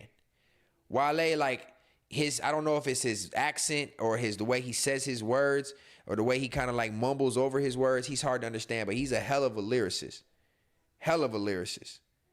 Man, you have lost your mind. He said it's 20 niggas from Detroit better than who? Oh, dog. I hope you saying dot. Cause PBP says he'll make you replay a bar 7 times. Man, look, Cole is next level. Y'all gonna see when this album drop. Y'all gonna see when this album drop. Forever.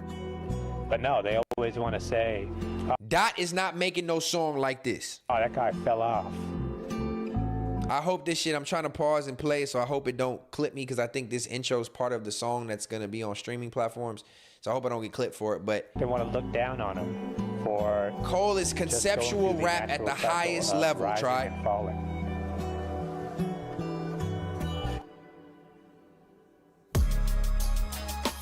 Man, he about to murder this motherfucking album. Y'all have lost y'all mind, bruh.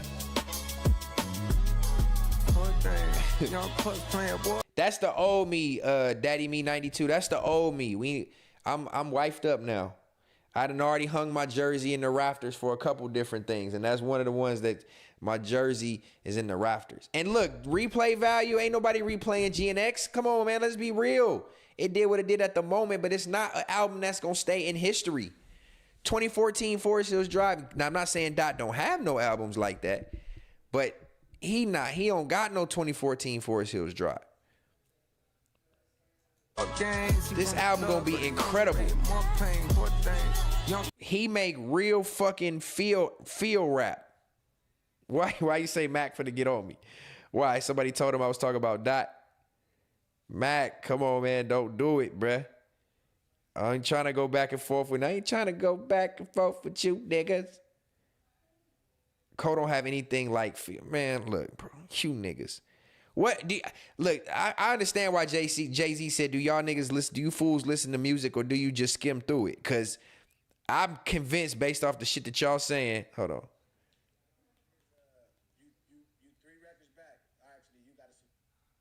Oh, no, he ain't talking about right now. He ain't. Man, Vinny, quit trolling. He don't got no records. Cole gonna give you a record that you gotta actually think through. Cole generic. Y'all, what have y'all been listening to from Cole to make y'all think he generic? I'm really confused. Hold on. Ain't no music on this. The rewind track, bruh. The nigga told you it took motherfucking weeks to write the record. Y'all just saying this shit about Cole because... Yeah. Y'all just saying this shit about Cole because he didn't go to war and battle with Kendrick. Wasn't nobody talking like that about Cole. If you have the mentality that you think that Cole is boring or he's not whatever, you not mentally up there then. J.Cole slaw. Y'all niggas troll. Y'all just trolling now, bruh. Nas did this shit in the 90s, of course. I know the rewind track. It wasn't in the 90s, Big Guap. That was on the Stillmatic album, the rewind record. But he did it, Cole did it on a different level, bruh. Y'all got to think about life-based rap versus popularity rap. There's a whole difference.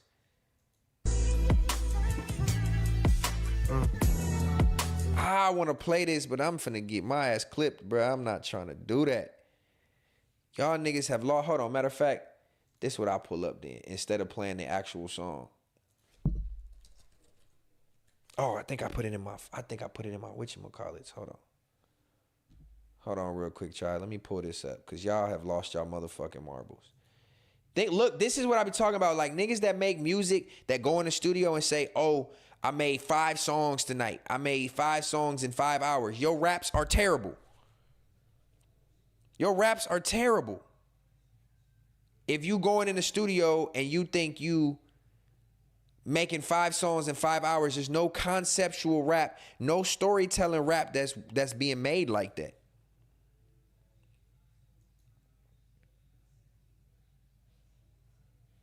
Feel is not that conceptual, my boy. Feel is a great record, but it's not that conceptual.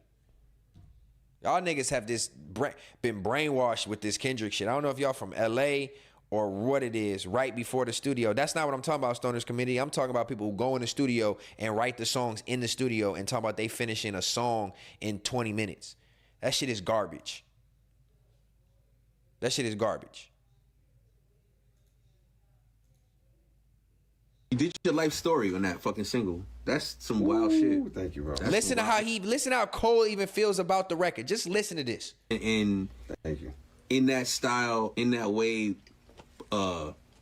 maintaining that pattern. Thank you. Which bro. is the fucking the rhyme scheme. Yeah, the rhyme scheme. Thank you. Not easy work. And work that comes from rigor. That's what I appreciate about rappers, bro. I don't want to hear easy fucking raps. I don't want to hear raps that are the easy rhyme. Niggas nowadays like music that niggas like me can freestyle.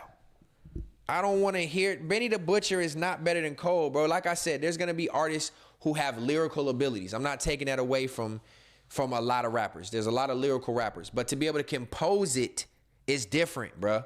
He produces the beats as well. Like, to compose lyrics in storytelling form that's conceptual, it's completely different. And Cole is a completely different artist when it comes to shit like that.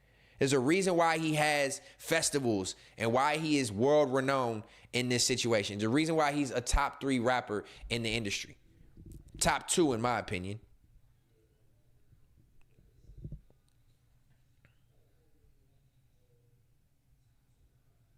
You fuck with him posting a diss and taking it down? Yes, because I fuck with the maturity of that. I fuck with the mentality of that. I fuck with knowing the difference between battling somebody for the sake of showcasing who's a better talent and battling somebody wanting to bring them down and talk about their family and never be cool with them ever again. There's a difference. I can say I'm better than my homies at basketball and we can get on the court and hoop it out and it's basketball. But when you saying you better than your homie at basketball and now you like, oh, nigga, fuck you. Yo, bitch, no, I play basketball better than you. I'll dunk on your kids. I don't know. Like, it's a difference, bro. When you attacking somebody's personal well-being and you want to take them out, that's the type of battle that Drake and Dot was. And Cole noticed it. Cole realized, you know what? This is not really the direction I want to go with this. It's not the type of MC I am. He's really a MC, a masterclass MC. J.Cole don't make music for preteens because preteens don't even understand what the fuck Cole be saying. And when pushing themselves. I'm cool with y'all can call it backpedaling all you want, whatever you want to call it. What Dot did, what Cole did with Dot was commendable. I said that back when I was on the other platform and saying at that time it was commendable. I don't have no problem with the man getting on stage and saying, I sincerely apologize. I know your family. I don't want to see the demise of you in this rap shit. If Cole really wanted to put that pen to pad and go next level with it, he could have went next level on a nigga and took him out. Y'all still think Dot won the battle with Drake? He fucking didn't. He had the bigger commercial song. He had more popularity and notoriety in that beef. He didn't win that fucking battle.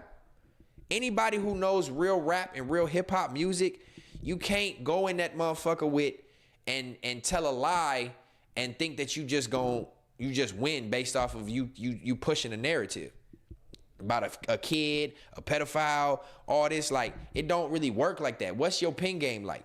The biggest commercial song was to Dot. The best battle song was Drake.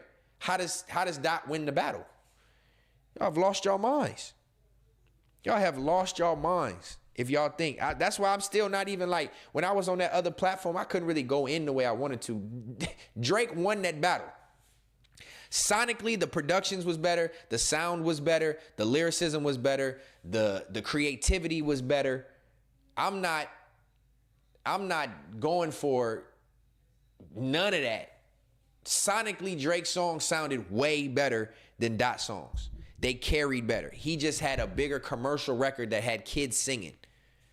You know what I'm saying? That's the only reason why people think he won that battle, because of Not Like Us. And if we really go down to it, like, the lyricism on GNX was not even Dot worthy. Like, GNX wasn't even like Dot's best rapping work. That's an album that's gonna go down by the wayside as one of his worst albums. Who ended whose career? Man, y'all have lost y'all fucking mind, bruh. Euphoria is not getting played, Stoners Committee. Nobody is playing none of them fucking Kendrick songs. Yeah, except for the commercial song. Nobody's playing none of them Meet the Grams, none of that shit. Y'all have lost y'all fucking mind, bruh. I think the reason why I feel differently about it, which I'm surprised my artists like Vinny that are writers in the chat, y'all gotta look at it from an artist standpoint, the creativity standpoint, the sonic standpoint. How does something sound sonically is huge when it comes to making successful records. That's why I can't respect nothing that nobody's talking about when it comes to Cole. And that was such an enjoyable day. You're absolutely right. Thank you. Man, bro, y'all going with the headlines. The nigga did what he did to get control of his career and get out of record contracts. Stop it. Y'all, okay. I'm gonna let y'all have some of y'all have this. I remember writing songs, especially with the great ones, you know what I mean? But I remember those like how people remember like scoring game-winning touchdown. You know, that was... This is what I be talking about. We don't got to talk about the old battle. That's old news. Y'all know how I feel about that battle. Drake had better songs, hands down. His 6 songs was better than Dot's 4 or 5 or whatever it was. The songs was better. They will have much longer stay power, in my opinion. This is my opinion. But we over the battle. That's a year and a half old.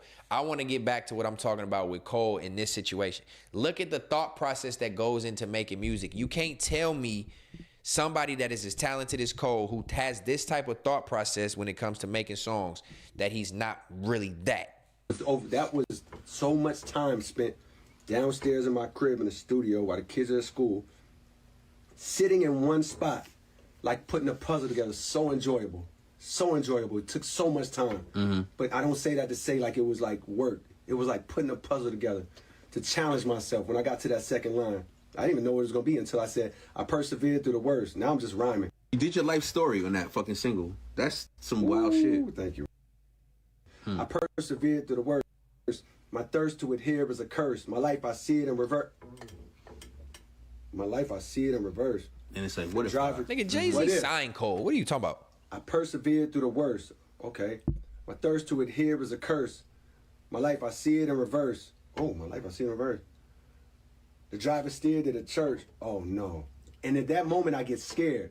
I get excited and scared simultaneously. I get excited. The passion that he's even talking about the song that he wrote, to even have that be the opening song to his album should tell you the thought process that went into making his creative process, went into making this album or these songs. You don't see rappers doing shit like that. Because I go, yo, what if? Like, what if you could...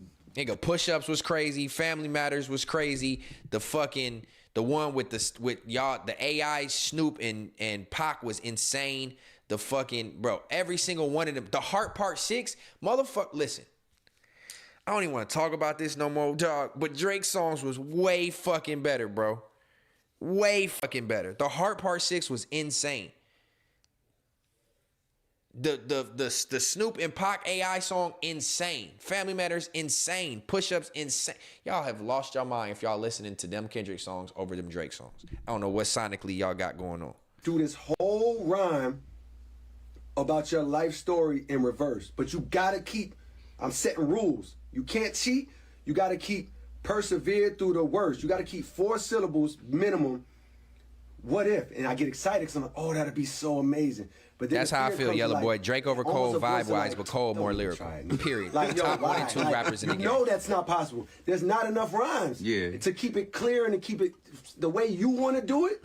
I persevered through the worst. GNX is not aging, my boy. Nobody is playing that shit. Stop, bro. And then the other voice is like, yeah, but what if? Y'all champion Kendrick talking about squabble up, squabble up, squabble up, squabble up.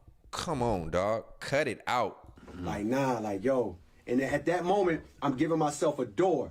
I can leave and give myself leave. Or yeah, that's what I did say. Drake over Cole vibe-wise. Song like his commercial songs, the bop that Drake makes in his music is a more appealing in that sound. But lyrically, Cole is the best lyricist. I could just take the mission on some GTA shit or something. And I take the mission and I go, okay, the driver steered to the church. I think people are so consumed on money, hoes, guns, hood, gangster rap that you put Cole as boring or not relatable or whatever people want to say. You have to be an educated person to listen to Cole and really understand what he's talking about and know that the talent it takes to make the music. We're such a like fast-paced consumption society that when we hear certain songs, it's more easy to appeal because the lyrics are more basic. The rhyme scheme is way more basic. Their common words are rhyming the niggas rhyme easier words. It's easier to consume. It's hard to digest Cole's music, which is why y'all giving some of this opinion. You know what I'm saying? Like, because his music is harder to digest. If you don't have the stomach to digest it, if you don't have the brain to digest it, it's not as appealing sonically to some people. Period. But talent-wise, don't ever question this nigga. My grandkids carried the coffin to the altar as they burst into tears from the shirts. Oh my God, the tears rise from the sides of the face and into the eyes is piercing with hurt. Fast forward 60 years, I got verse of the year. My purpose is clear as to murk. Whoever dare flirt with death, the best alive. And what you now hear is the work. And I'm sitting there. The best alive. As quick as I just rapped it to you. He just told y'all. Puzzling it. It's quietly like, how, boom, boom, boom. You know what I mean? But I say that. Cole, y'all, see, I don't know how old y'all are, but y'all talking about y'all using, but these narratives is, oh, Cole let Nas down. It's because Nas knows how dope and talented and lyrical Cole was at this time, and he chose to push a single like Work Out, which is very simple when it comes to a commercial record for Cole. It's a simple record. But if you listen to his project, like 2014 Forest Hills Drive was one of the best rap albums, dog. And the fact that y'all are prioritizing like commercial hit records over even KOD was classic. Conceptual albums are always gonna have more stay power in hip hop. Even though hip hop has moved away from the typical standard meaning of what hip hop was and became a more commercialized thing, stay power in hip hop will always belong to the artists that rap like Cole. Stay power. To say I might have sat in that spot 12 hours that day and gladly stop, bro. And then the other voice is like, yeah, but what if though? Like, nah, like, yo, gladly. You know what I mean? And honestly, what more likely happened is, and I think this is what happened, my kids probably came in 5 hours later, home from school. So then I go upstairs to get on daddy duty, and I didn't return probably until the next day, where I probably put in another 7 hours in the same spot. Listen to what he's talking about. Just writing the song alone, in 2 days, he spent 14 hours. This is what I'm talking about being able to conceptually create by using your brain. It's not gonna resonate with everybody. I understand. I respect everybody's opinion in here. It's y'all opinion. This is just my opinion. I come from a hip hop background. I never became the biggest artist in the world, but I've been studying hip hop itself. I have I Love Hip Hop tatted on my arm for the last 20 years. I've been studying hip hop since I was fucking 7 years old. Since I was sitting in front of a boombox, a glass case with the stereo system in it and the huge 4-foot speakers next to it, and I will play Tupac album cassette and fucking have to rewind the song and write the lyrics down as I go. Like I've been a part of the art of hip hop for 30 years. So I pay attention to things differently. I study the game differently. What it takes. I've made music for 12 years. You know what I'm saying? I know what it takes to get in and actually write songs and think about songs and how easy it is to make the songs like Squabble Up and these PG ass basic rhyme scheme ass songs. Like they're easy to make. There's no talent required in that. That's why we have so many rappers nowadays. There's no fucking talent in that. He said, me too. I had that in my mom's living room. Facts, Stoner Committee. You know what I'm saying? Like I came from the art of that where I was recording on VHS music videos from Rap City and like I just studied the art of hip hop. So I look at it a different way, which is why I do respect Kendrick. But in comparison, when you're talking about relatability on top of understanding, on top of sonically being able to be consumed while still being mature and story driven, Cole, there's nobody like Cole. There's nobody like Cole. Piecing the puzzle together. And the greatest feeling is to every time you get in line. Yeah. And every time you get closer to the end. Mr. Morale my clears God. every And Cole. Listen, that album was so fucking garbage. It's not always, this is what I'm saying. It's a package deal. It's not just about lyricism. It's not just being, that's what I was just telling Vinny. It's not just about lyricism.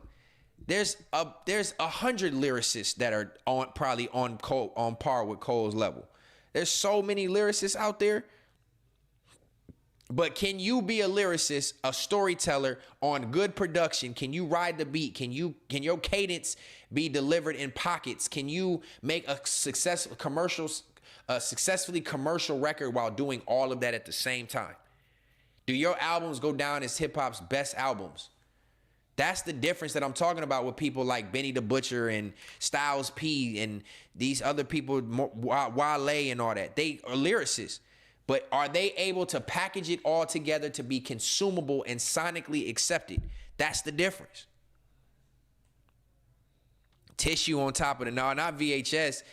I ain't do Tissue on the VHS. Those you could automatically record over a VHS. You used to have to put tissue in the cassette corners. There was 2 little gaps at the top of the cassettes where you tuck some tissue in it, some toilet paper, and put a piece of tape over it so it stays in. And now you can record over a tape that was already fucking had songs on it. Yeah. We come from that era. You know what I mean? Drake and Cole are more commercial than Kendrick, but I still have to tip you. Yeah, I'm going to tip my hat to Dot for sure. But it's the ability to package it all. He's the full package. Drake is a bigger commercial success, a better song and hit writer. But Drake is not a better lyricist than Cole.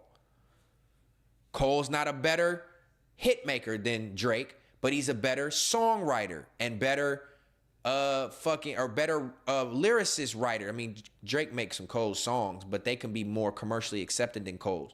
But they have their A's and B's in each level, but that's what makes them all similar to each other. In my opinion, Dot does not make commercially big records. He's had a few. Don't get me wrong. I'm not trying to get y'all to get on me. He's had a few big commercial records. Don't get me wrong. But he doesn't package everything together. He don't package it together.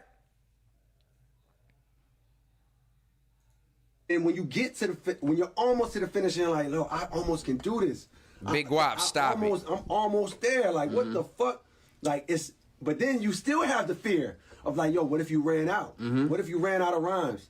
What if you can't connect it? What if you rappers these days are not thinking like this before making a song? Fuck that. I chose my mission. I gotta do this shit. And then when you actually see it through and you get to the end of that shit, you know what I mean? And my mama has me over to the doctor and I watch as my spirit. That 616 shit was trash, Vinny. Gladly. You know what I mean? Sonically, and honestly, what more likely happened is, and I think this is what happened, my kids probably came in 5 hours later, home from school. So then I go upstairs to get on daddy duty, and I didn't return probably into the next. Okay, let me ask you this, since everybody got some shit to say. What does boring mean to y'all when it comes to Cole? Harry just said a good point. He quoted a J.Cole line. Sometimes I brag like Ho, sometimes I'm real like Pac, sometimes I focus on the flow and show the skills I got. Listen, bro, it's the full package. This is why I'm saying, yes, there's artists that are better than Cole in almost every category in one thing. But the full package. This is when people debate like Jordan being better than LeBron. You've lost your fucking mind. You've lost your fucking mind. It's not even comparable anymore. I don't want to go off on a complete tangent and go from hip hop to music. I mean, from hip hop to basketball, but it's not even close. LeBron is the greatest basketball player to ever touch the fucking court. Period. He has the biggest package of a basketball player ever. He might not score at the same rate Jordan did, but he might not score points at that same rate, but he's a better field goal percentage shooter. He's a better three-point shooter. He's a better defender. He's a better passer. He's a better court general. He's a higher jumper. He's faster. He's he does everything better than Michael Jordan except free throw percentage. It's the full package that I'm talking about, y'all. It's the full package. It's the full package. Stats don't lie. It don't take 30 shots a game to get the points that LeBron got, but it took Jordan 30 shots a game to fucking score what he scored. So I'm just saying that to say the same comparison. You got Michael Jordan, who puts up crazy statistical scoring numbers. He has the accolades. That's Drake. Then you got niggas like LeBron. To me, that's Cole. He can do everything. He may not score and put up the biggest hit records and the most numbers like Drake do, but he's got the full bag. Hey, Vinny, a little bit, but I'm also being real. This is coming from a place of passion. This is something that I was passionate about. Kobe is not better than LeBron. You can't even fucking believe that. There's no statistical category in which he's better than him at all. I thought I'd never actually see an actual LeBron fan. I only see them in comments. Stop it. LeBron is the biggest basketball player in the world, nigga. The biggest active basketball player in the world.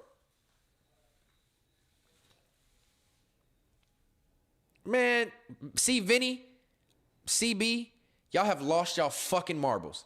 This is the type of disrespect that I'm talking about. This is where I know the type of intellect that, respectfully, this is just a battle with us going back and forth with what we like better in our opinions. So I don't mean this in a disrespectful way. But y'all mentally cannot be serious if you think a street rapper is better in any form or fashion than J.Cole, bro. Great music. I love Mozzie. Mozzie's probably one of my favorite street rappers, period. But it's not even a fucking comparable thing. Lyrically, songwriting, nothing, bruh. We not picking production to make your song better over the talent that it takes to make a song.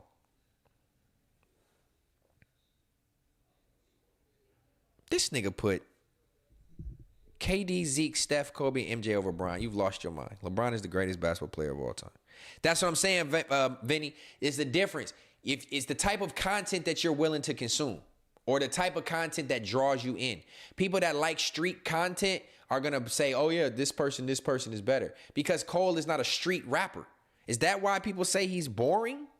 Because he's not rapping about guns and projects and drugs and fucking hitting licks and running missions and I'm holding this clip, I still let it shoot. Like, he don't rap like that. So is that why the consumability to y'all is deemed quote unquote boring? We live in a society where it's easy to consume negative rap. Cole is not a negative rapper. Next day, where I probably put in another 7 hours in the same spot, piecing the puzzle together. And the greatest feeling is to every time you get a line. Yeah. And every time you get closer to the end. Oh my God. And then when you get to when you're almost to the finish, you're like, no, I almost can do this. I'm almost there. Like, what the fuck? Like, we gonna have that basketball talk on a deeper level in another stream. We ain't gonna do it tonight because we on the rap version of it. But y'all have lost y'all fucking mind when it comes to LeBron James. Listen, I say this without being biased, no matter how biased y'all think this is. I have watched probably 80% of every single LeBron James basketball game for his entire career. I've had League Pass, and if I don't have League Pass, my girl can vouch. I pull it up on the computer, and I stream every single game that LeBron plays. I have watched this man dominate the league for 23 years, 20 for sure, 15 not even questionable, and go to the finals 10 times, like with players that you wouldn't even be able to name. LeBron is the greatest basketball player to ever touch the court. Basketball to me was just as passionate about as hip hop. I studied it. I played it. I went from Jordan fan growing up in Illinois, being a Bulls fan. I was a Jordan fan first. I became an Allen Iverson fan after that. And then I became a LeBron James fan in 2003. Those are the 3 players that I watch faithfully, and I've never seen a player like LeBron James that doesn't fucking exist. Okay, now we're off of that question. Back to the hip. Cole don't even have a classic album. Nigga, have you lost your mind, Big Guap? Man, listen, dog. And he's only getting better. He's only getting better. And this is what I'm talking about when it comes to like full package. It's not always just about certain individual accolades. A lot of times like even in basketball, we prioritize scoring as like the highest. I've always said this. Why do we, like even with people like SGA, people like Giannis, people like, certain people where we champion points as the highest accolade. Where points now is the easiest thing to get, motherfucking, even with Luka. Like, I love Luka, but he's the white James Harden. It's easy to draw fouls. SGA just draw fouls all game, score 15 points from the line, but we champion scoring as if like he's the best player in the league. SGA is not even, in my opinion, damn near top 5 in the league. But we same thing with rap. We champion certain categories over a full package of the person and what they provide. You got to also respect with Cole. Cole he's not into the materialistic shit. Cole preaches he don't wear jewelry. He's not wearing watches and chains and diamonds, and he wears sweatpants and t-shirts and fucking, regular shoes. He's not materialistic. He don't champion monetary goods as a reason for me to be up to this level. Cole don't come out on stage in big jewelry and big chains. You don't see him out and about. This nigga is a normal human. This is why I think I relate to Cole on a different level, because he's just so down to earth. He's so down to earth as like the most relatable rapper that's out there. He's the biggest, most relatable rapper. Cole rides bikes through New York with no security. Cole ain't out with $1 million in jewelry on. Cole ain't got a bunch of bitches and baby mamas. He got a wife and 2 kids. Cole ain't tatted up. Cole is not pushing a gimmick, a stereotypical visual gimmick that most rappers push to generate more attention. This is why Cole is the realest. Fuck what y'all talking about. But then you still have the fear of like, yo, what if you ran out? Vinny, I'm disappointed in you, dog. What if you can't connect it? What if you stall out? What if you run out of gas at the end? You know what I mean? Nah, fuck that. I chose my mission. I gotta do this shit. And then when you actually see it through and you get to the end of that shit, you know what I mean? And my mama hands me over to the doctor and I watch as my spirit reverts. Gladly, you know what I mean? And honestly, what more likely happen? And I'm no longer here on this earth. And it's like, oh my fucking God. Like, oh nah. And in that moment, it's like, yo. Listen to how he's talking about this one song. I can just tell you what the fall off gonna be based off how he's talking about this one song. The nigga been working on the fall off for damn near a decade. Look at what some of these comments say. Cole is one of the greatest artists of this generation because he never chased trends or shortcuts. He stayed rooted in substance, growth, and truth. His music evolved with him and with us, touching real life, accountability, pain, confidence, and wisdom. He made it cool to be thoughtful, self-aware, and grounded while still being respected at the highest level of hip-hop. Stop fucking playing with this boy. Stop. That was so well fucking written. I'm reading it again. J.Cole is one of the greatest artists of this generation because he never chased trends or shortcuts. He stayed rooted in substance, growth, and truth. His music evolved with him and with us, touching real life, accountability, pain, confidence, and wisdom. He made it cool to be thoughtful, self-aware, and grounded while still being respected at the highest level of hip-hop. Point blank fucking period. He never chased no fucking trends. He didn't try to rap with a bunch of auto-tune. He didn't go get a bunch of tattoos and jewelry. He didn't try to be cool and fashionable and doing all that. He kept it a bean. He kept it a bean. RF3 Chapo, I've been MIA, but your boy is back. You are now watching Context Matters. This is what I'm talking about the nigga who wrote the paragraph on Instagram is unemployed. Y'all just trolling now. There's not artists who are taking this thought process into creating, man. This is I guess this is why I relate. This is where y'all able to get an understanding of me and what I think about when I think about hip hop music now. Yes, I can consume some things here and there, but this is why I only listen to hip hop from the late 90s, early 2000s. Up to like 2015. Anything after that to me is really not consumable because it's all made and pushed by Jewish people to press an agenda for our community. It's all negative. There's not a lot of positivity left in hip hop, especially positive. And if it is, it's not on a level in which it's mainstream. It's not able to be reached mainstream. That's why I won't do no music streams and like other people and the homies doing, because it's like I'm too critical of shit like this. That is why the anticipation around the fall off feels so heavy and meaningful. Cole will drop, and he will have the #1 selling album of the year. Dot can drop, Drake can drop, Cole will still have the highest selling album of the year. Mark my words. Mark my words. That is why the anticipation around the fall off feels so heavy and meaningful. This album is not about numbers or noise. It is about intention, legacy, and timing. Cole has moved with patience and discipline, choosing quality over clout. Listen to what this man is saying. Who is this man? Who is this man?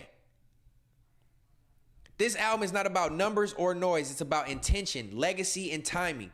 Cole has moved with patience and discipline, choosing quality over clout. When this project drops, it will feel like a culmination of everything he has learned and everything he has given to the culture.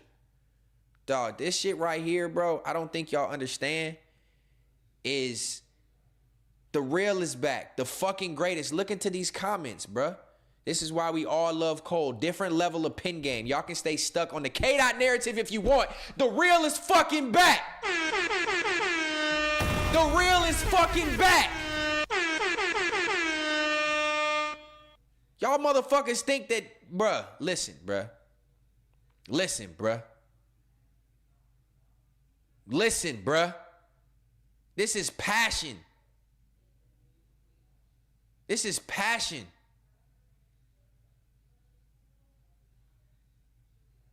This is, man, listen, dog. That's the joy. That's the gratitude. All this other shit, even right now. I bet it on Kalashi that Cole do over 100,000. He gonna easily do over 100,000. Put 1,000 on that for me, content horse. The Miami trip, but those moments. Put 1,000 on that for me. What he gonna do over 100,000? If ASAP Rocky trash ass just did 100 and what did ASAP Rocky just do? 100 and some thousand, and that nigga is garbage. Don't nobody respect no fucking ASAP Rocky as a rapper, nigga. You dress. And that is suspect sometimes. I'm not listening to no fucking ASAP Rocky.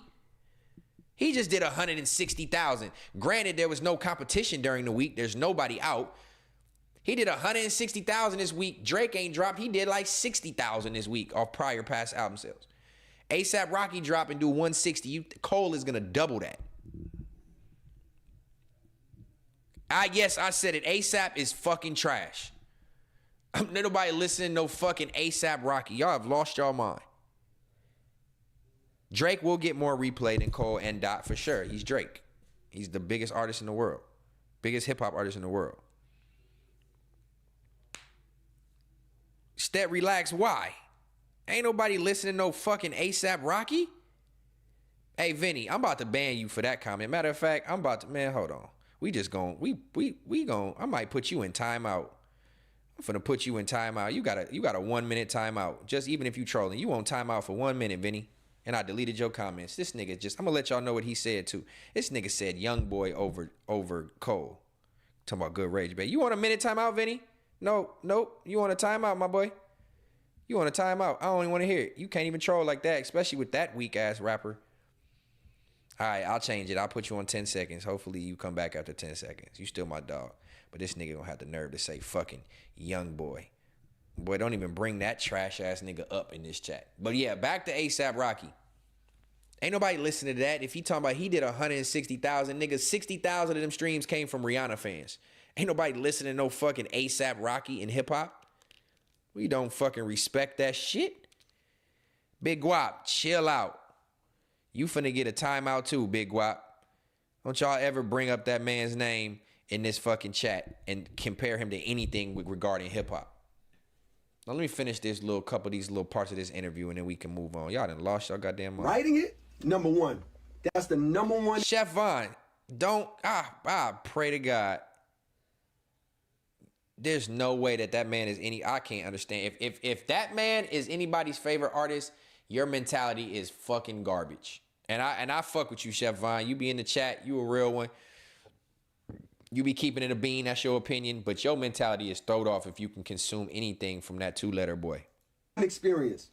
Then recording it was right there. You know what I mean? Mm-hmm. I'm going to tell you the truth. Releasing it was exciting yesterday, but that shit is nothing in comparison. And the reactions are at the bottom of the poll. That's beneath the floor because no fulfillment comes from that.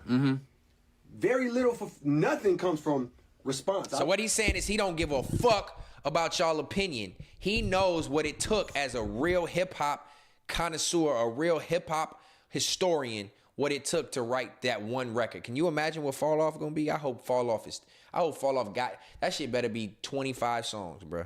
I'm realizing that. You know, I've realized that over the years, but I see it clearly now. It comes from the creative Good act. or bad. Yeah. Good or bad response. No fulfillment comes from that. The fulfillment comes from being in it, writing it. That's the blessing. That's the joy. Then getting to the finish line, and I'm no longer here on this earth. And it's like, oh my God.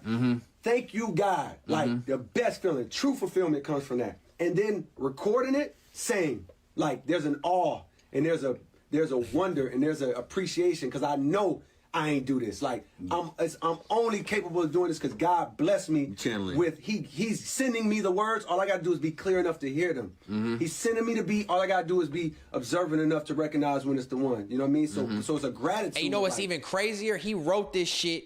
Y'all gonna hear? He wrote this shit without the beat. They found the beat, formulated the beat around his already pre-written. So he wrote this shit like it was a fucking poem. Niggas is not doing this shit no more. Wow, and amazement, you know what I mean? And that's all the fulfillment. Then releasing it, there's a fear, there's an excitement and a fear. Oh, damn, this is crazy. I can't wait till they see this. But damn, if you're putting your baby out there to be fucking shitted on and judged, and so there's a fear there, you know what I mean? But there's never gonna be a fulfillment from any of that. Like, you know what I mean? Like, it's only. When did you realize that in life? Or as an artist, it's probably the better way. Because this is what artists have to struggle with all the time. Forest Hills Drive. Forest Hills Drive. Forest Hills Drive. It was the first time that fucking album was legendary. Oh my God. Thank you, album God. was amazing. Like, the Fall Off. 2626. 2626. Super Bowl weekend, J.Cole is fucking back. J.Cole is fucking back. And as I always say, context matters. That's why it matters to me. Y'all can get into a lens of how I be thinking. Y'all can get into a lens of how I be thinking just by me saying how Cole is the fucking best. Y'all can have the rest. Straight up. Speaking of which, let's do, which honestly is kind of disrespectful that my man is not even listed here, but I see why they did the grouping. Since we stand on this hip hop topic, this is a topic that I wanted to ask y'all. Pick a fucking group. This gonna tell me a lot about some of y'all consumerism. All right? It's gonna tell me about some of y'all consumerism. You can only sign one of these groups to your record label. Who you got? Not gonna lie to you, this is a tough group list. All right. Group A, you got Andre 3000, you got Biggie, and you got Kanye West. Group A, B, Dre, Jay-Z, Biggie, Snoop Dogg, Kanye. 50 Cent. Group C, you got Lil Wayne, you got Kendrick Lamar, you got B, Jay-Z, Snoop, 50 Cent. C, Lil Wayne, K-Dot, Pharrell. D, Pac, Nas, and Eminem. You can only sign one of these groups to a record label. Who you signing? You got Tupac, Nas, and Eminem. Who would you sign? Let me start off by saying this is a total preference of what you like to hear and how you rank rap and music. Let me start off by saying all these groups are goated, but Group D is extremely goated. A combination of... Okay, I want to hear his opinion first. I want to know y'all opinion. Can y'all see that? Can y'all see that? I don't know if this will let me zoom in more. Let me just make sure. It only be zooming in the chat and not the actual post. All right, we're going to repeat them out just in case y'all can't see them. I think y'all can, depending on if you're watching on your phone or not. Group A, Andre 3000, Biggie, and Kanye. Group B, Jay-Z, Snoop, or 50 Cent. Group C, Lil Wayne, Kendrick, Pharrell. Group D, Pac, Nas, and Eminem. It's sad because y'all missing two of the greatest rappers ever with Drake and J. Cole. So whoever made this was very biased. I get it. You had to pick certain people, but this is more about a lot. Who are y'all picking? And I'm going to read y'all chat, and then I'm going to pick. Let's see. Henry STZs. I don't know how you pronounce that, but Henry Steez. What's better, Forest Hills Drive or Friday Night Lights? Forest Hills Drive for sure. That's Cole's best album.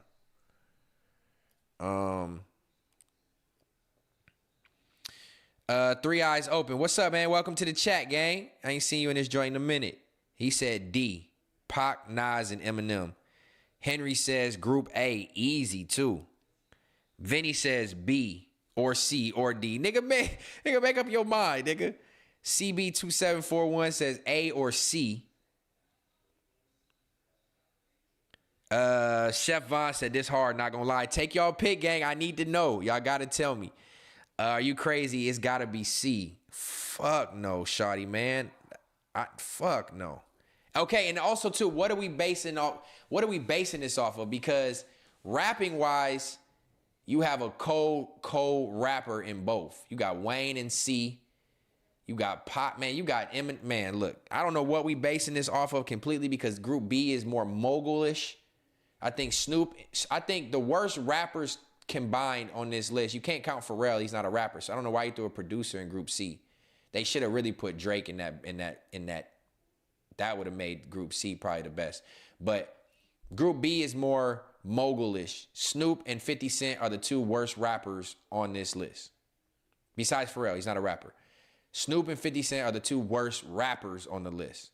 But they're huge in business and accolades and success.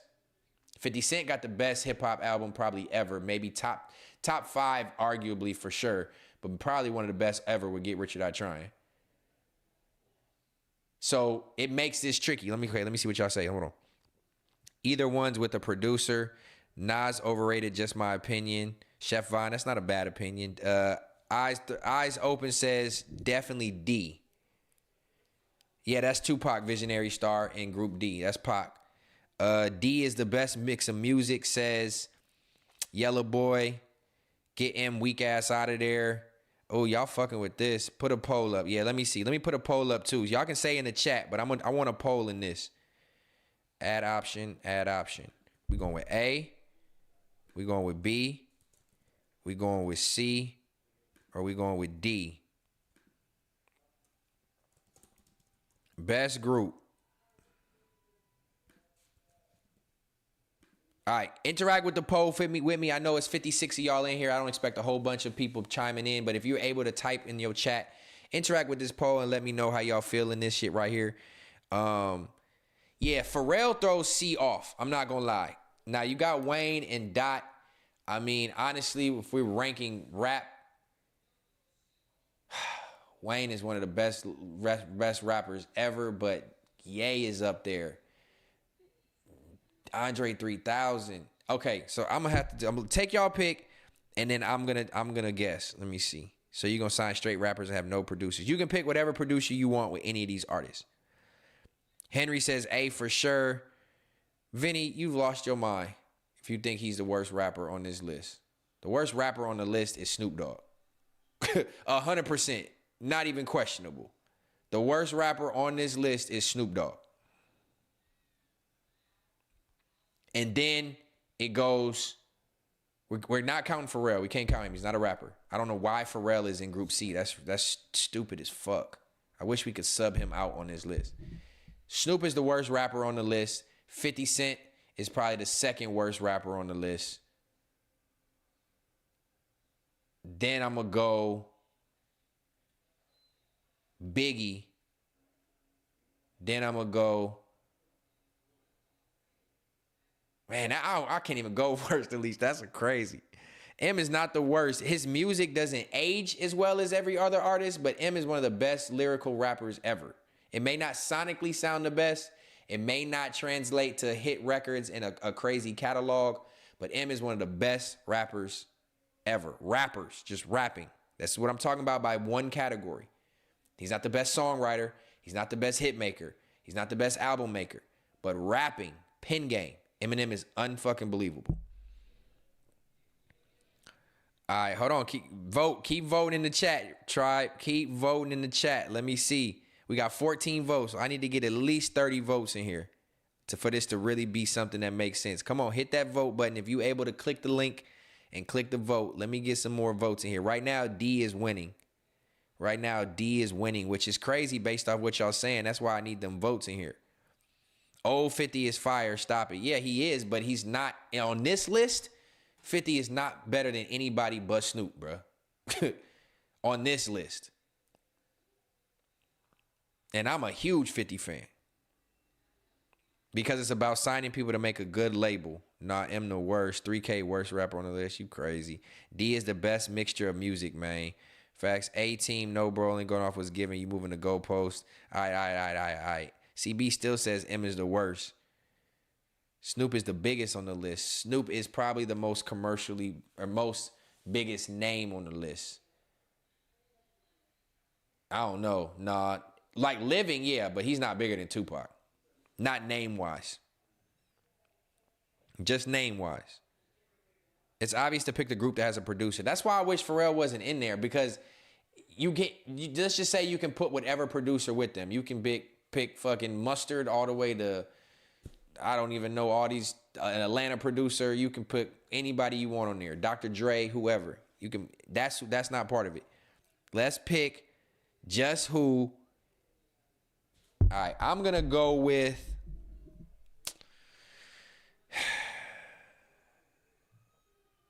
Yes, the question is if context matters, because it always does. Context matters. It says you can only sign one of these groups to your record label. So it's not necessarily about bars and lyricism. Which group do you think will carry the most success? If you're signing a group to your record label, you thinking about success. You thinking about success, who do you want on your record label? Damn, that's hard as fuck, bruh. Damn, that's hard, tribe. All right. If I'm building a record label, I'm for sure cutting out C. Only because Pharrell is in there.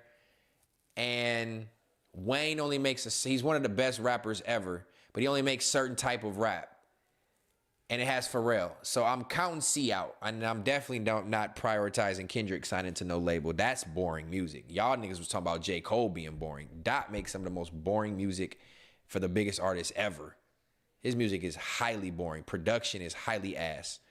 That's my opinion. So I'm cutting out C. No C. C better not even be in the running. And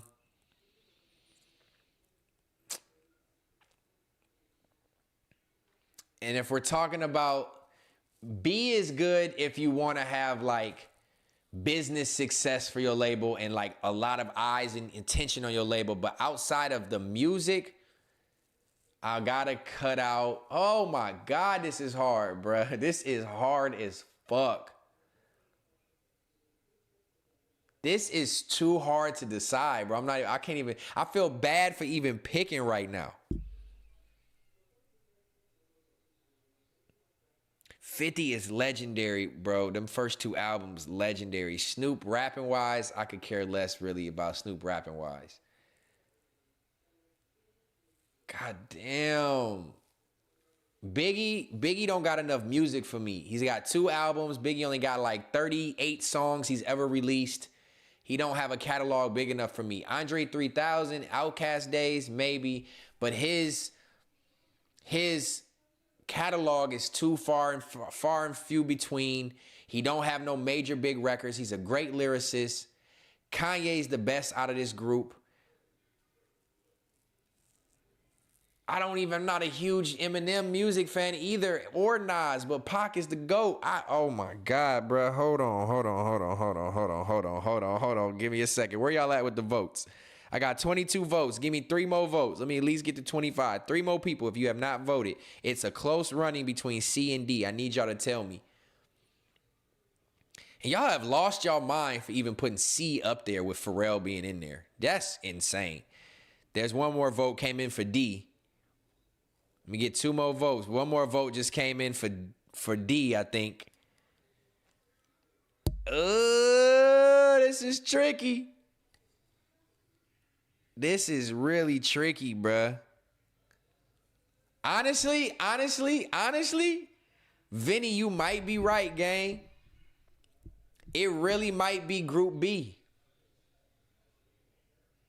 No, it's not though, because I'm thinking about musically and Snoop ruins that for me.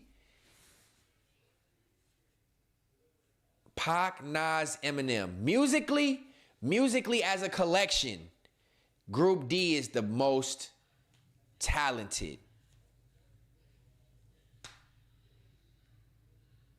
Musically as a collection, Group D is probably the most talented. Who am I signing to a record label though? God damn. Why is this so hard?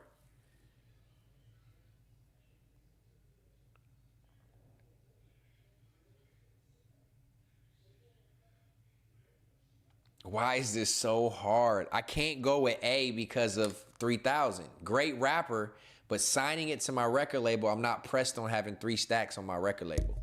I'm not pressed on having Pharrell on my record label. I gotta go Group D. I gotta go Group D. I gotta go Group D. I gotta go Group D. I gotta go Group D. Context matters. I gotta go Group D, Tribe. I think I got to. With me being as the Pac fan the way I am, Nas being as talented he is as a storyteller and a lyricist, Eminem being one of the top lyricists, the highest selling rapper ever. You got the 2 top highest selling rappers ever in one category with Eminem and Tupac. And Nas in there too. I can't pick C because Kendrick is not even close to being up there. Pharrell is a producer. I'm not pressed on that. Wayne, I'm not pressed on 3000. I'm not pressed on Snoop. 50 don't really rap like that no more. It's more mogul based. Jay-Z's obviously one of the greatest. Kanye's one of the greatest. Biggie is down the list too. He don't have enough music for me. He didn't play music in that generation where he was able to really evolve. I gotta go Group D, Tribe. We got 26 votes. I'm gonna end the poll right now. Unless somebody want to put a vote in. You got 30 seconds. Right now, Group D is at 35% with 26 votes as the winner. I can't believe C is at 30%. That's insane to me.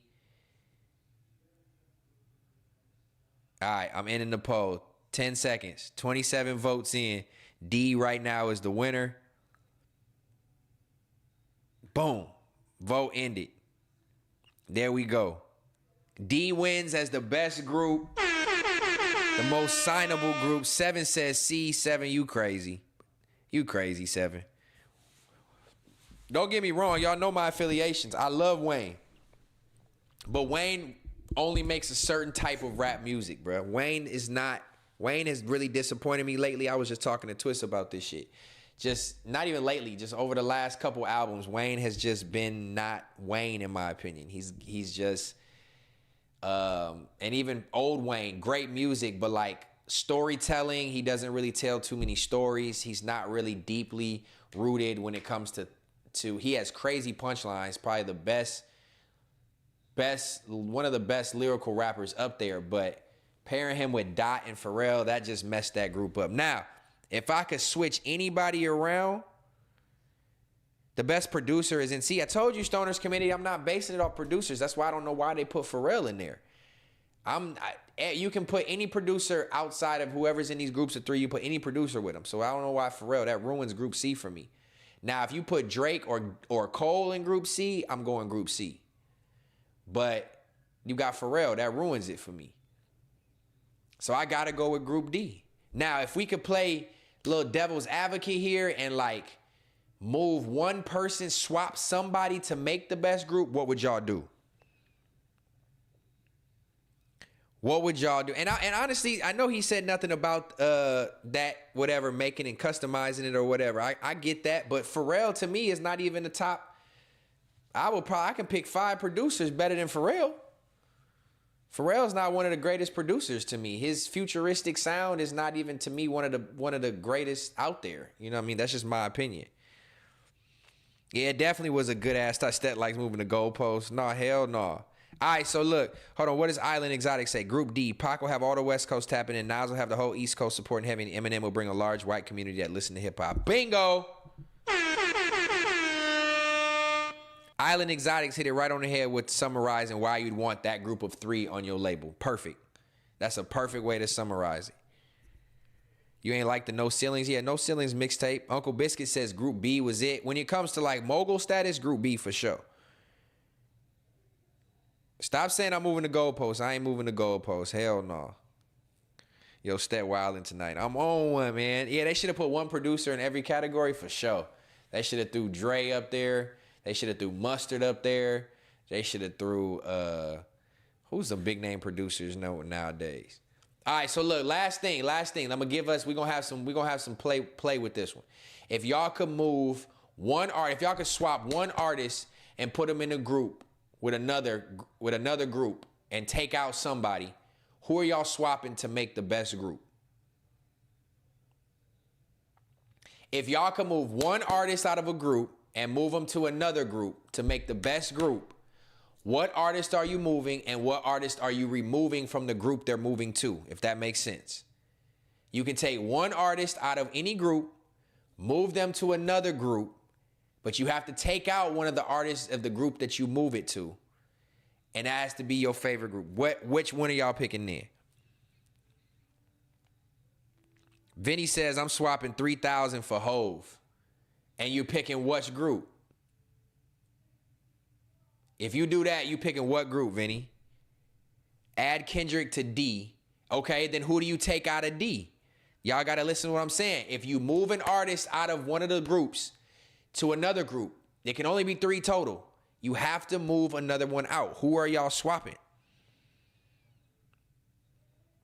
Hell yeah, Stoners Committee. I might have to. This was engaging. I'll fuck with this conversation. All right, let me see who gave their first answer. Putting 50 Cent with Eminem and Tupac will be fire. So you taking Nas out of that. You think Group D would win with Pac, Eminem, and 50. And taking Nas out. That's his pick. Who else we got? Eminem is gone, Visionary Star, add D. So you saying add Kendrick to D and take out Eminem. No, he said take out Eminem, yeah. So Kendrick for Eminem and you pick D. So it would be Kendrick, Pac, and Nas. That's a cold little group right there too. Ye, Dot, and 50. Ooh, Stoners Committee picked a cold one too. Group D, remove Eminem and add Ye, is what Yellow Boy said. Ooh. If I could pick my best group right here, I'm going. Oh, fuck. This is hard, bruh. I'm going to go.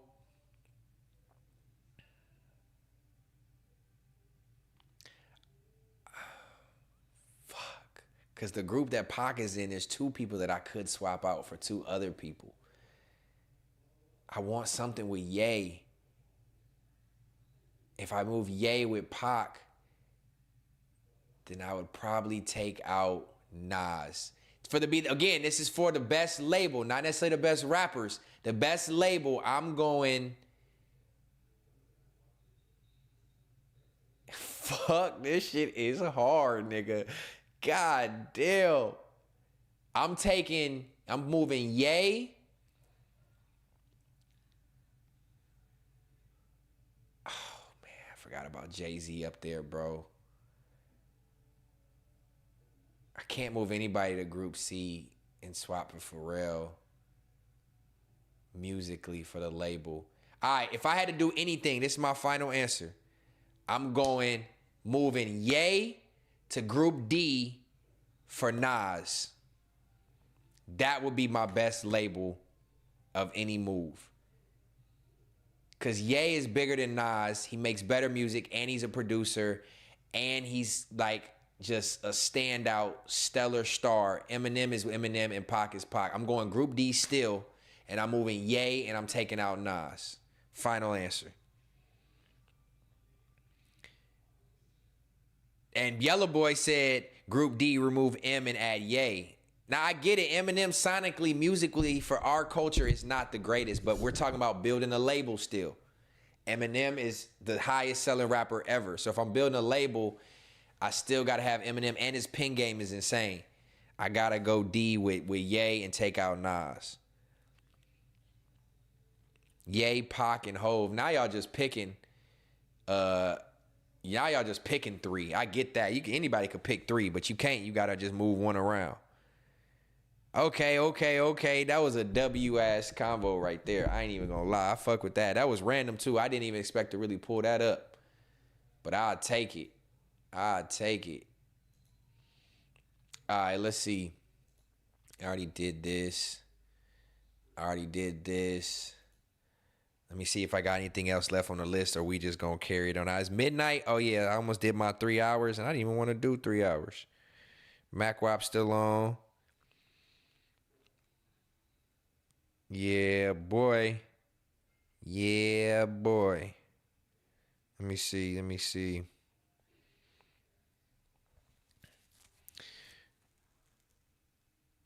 Oh, okay. We can end with this. I haven't really did full segments. I haven't did like full segments just yet. I don't care about this either. Let me take this off. Shout out to my tribe, man. I appreciate 60 y'all staying with me, tuned in all night. Y'all the real ones. It's late as fuck on the East Coast. It's 1 a.m. on the East Coast. If you on the East Side, shout out to you for staying up late. If you on the Central Time Zone with me, it's midnight. If you on the West Side, it's 10 p.m. If you are giving me your ear, your eyes, your chat engagement, your thumbs up, like, your comments, whatever you doing that's fucking with me, I'm fucking with you, and I appreciate it. Y'all know I really fuck with my chat. I want to make sure everybody's acknowledged. We're not talking shit about the chat. We having good conversations. I might say some of y'all opinions are bugged the fuck out, but nonetheless, y'all engagement is appreciated. So tuning in with me on this Sunday night is love. I'm not getting off just yet. I might do at least another 15 minutes. I got some out-of-pocket topics that I haven't talked about, just to kind of end on a lighter note. I did want to talk about ICE in Minneapolis and what's going on, but that's going to be going on for weeks, so we can always carry on about that and give y'all a more in-depth opinion about the real lifeness about what's going on with ICE in this country and how fucked up it is. And I was about to go into it right now because it's something that I'm kind of passionate about. You know, I'm just a person who cares about humanity at the end of the day, and that's a sensitive subject for me. So I'm gonna save that one for another stream. But what I will do is bring these topics up. But first and foremost, we haven't done this since last year. We ain't did this part since last year. We're going to go ahead and go with the out of pocket. Oh, my God, bro. Oh, hell no, man. What the fuck, man? Get your ass on, boy. Yeah, we're going to go with that out of pocket topic. We're going to bring back the segments. I still like my segment titles. We got What's the Word, Dropping Gems, Out of Pocket, Fair to Say, and Stetspiracy. So we for sure going to bring them back. Context matters. Chill on Ice. We want to keep the pod going. Duce Stet, we're going to bring him back too. I just want to bring Duce Stet back when I can just go crazy and go off on motherfuckers. That's when I need Duce Stet.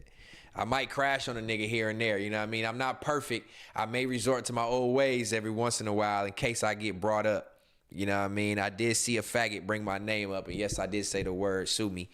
I did see that, but I chose not to address it. You know what I'm saying? So, but you never know. I get on that Duce, I might go on one of them rampages and just fuck a nigga off real quick.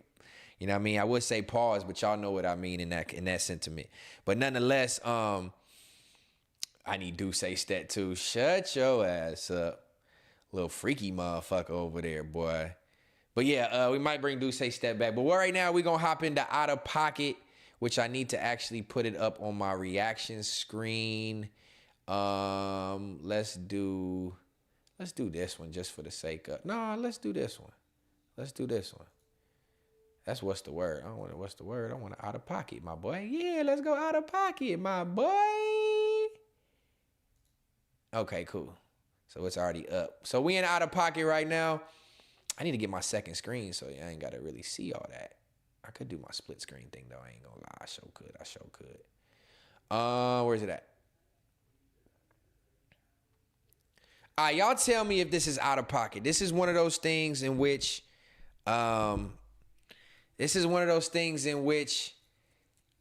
get it, but then I also see why this could be out of pocket. But then also I get this is one of them scenarios when I need y'all to really let me know which one y'all fucking with. Let me make sure out of pocket catches up. Yeah, we still got out of pocket on the screen. Shout out to and I didn't even bring my whatchamacallit down. Shout out to the segments. You know what I mean? We got out of pocket dropped on the screen right there. This is that's crazy. So let me ask y'all, tribe. We gonna carry this out on 2 lighter notes. We gonna stay in out of pocket before we carry it out. Y'all tell me if this is out of pocket or not. I'm gonna let y'all tell me with the 55 people that's still tapped in.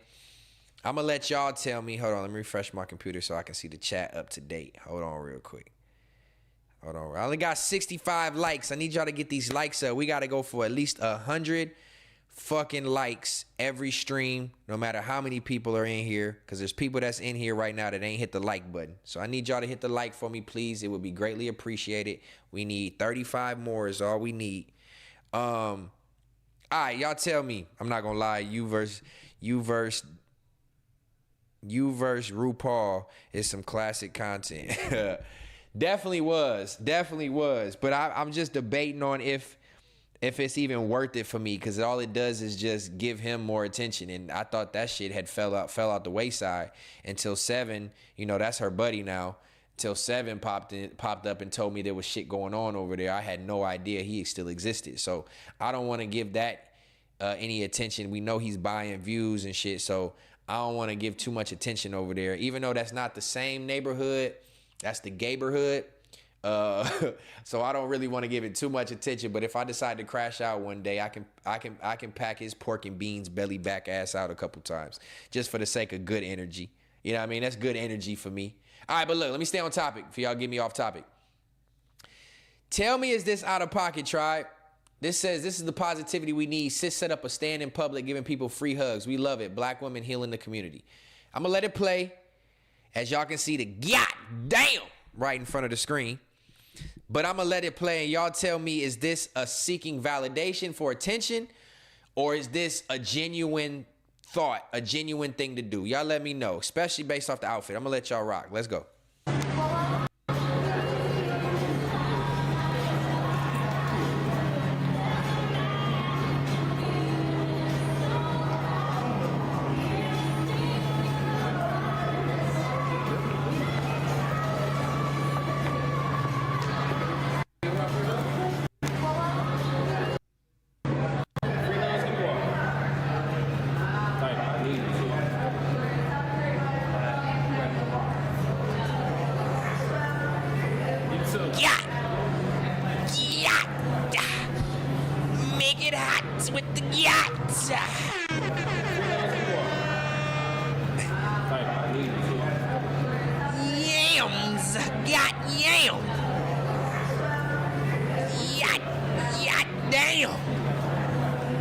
That's a goddamn. Not a goddamn, that's a goddams.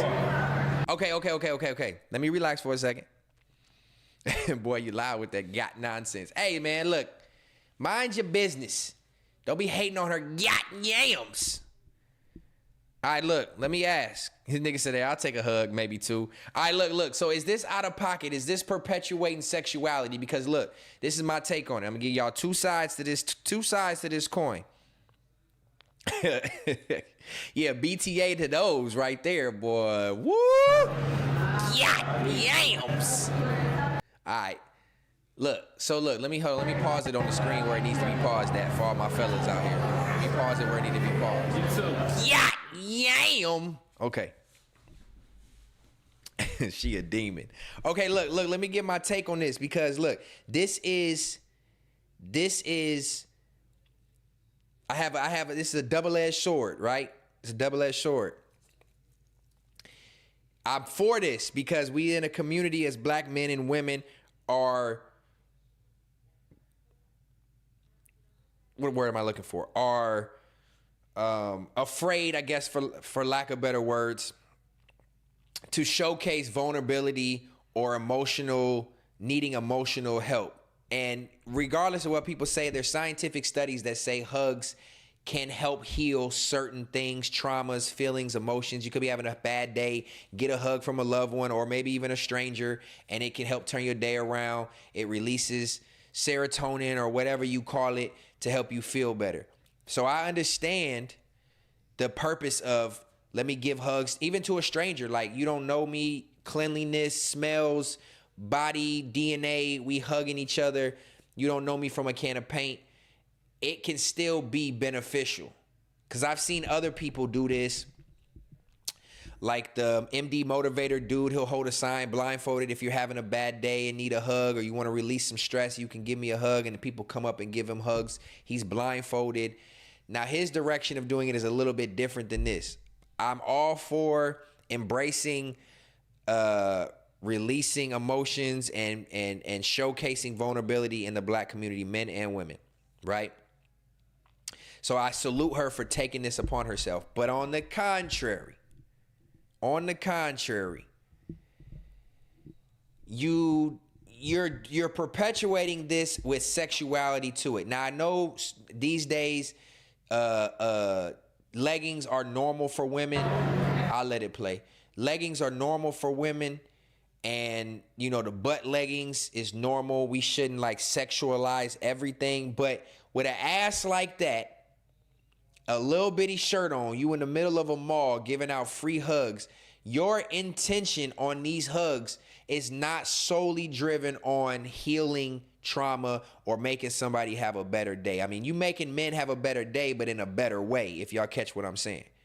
So to me, it's like you're abusing mental health, because to me, giving out free hugs to strangers, you're trying to help cure some of these mental health issues, or you're trying to have people feel better about themselves or about their day. There may be men who can't hug a pretty woman or a thick woman, and this is your way of, my brain needed some oxygen. This is your way of helping them, right? But at the same time, you're perpetuating some form of sexuality by not wearing a more appropriate level of clothing in public, giving hugs to men. You know, she knows that most, either way, it's a W. She knows most men are gonna be like, yeah, look, he did the little rock side to side, and yeah, girl, let me, you know what I mean? So she know what she's doing. Look, ass turned around, tooted up, booted up, wedgie style. She know what she's doing. She's gonna make some men have a better day, yes. But is she perpetuating sexuality as the reason why they want the hug? If she was a regular black woman, I'm not saying she's not regular, she just got some yams. If she had a big t-shirt on, or she was in a coat or something that hit him and she was doing it, would she get as many hugs? So to me, I'm torn on the fence. Is this out of pocket to y'all? You know what I'm saying? Go full screen, let us see. This is the biggest it's going to get from my reaction screen. He said, go full screen, let us see.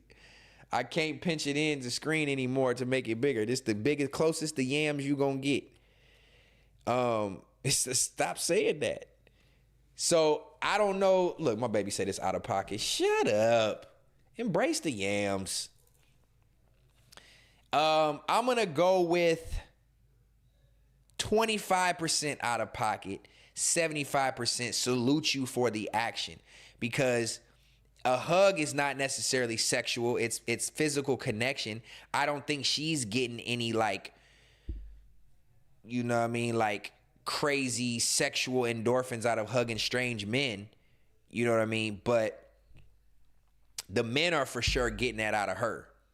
So I'm torn to know whether this is out of pocket or in that crease pocket she got back there.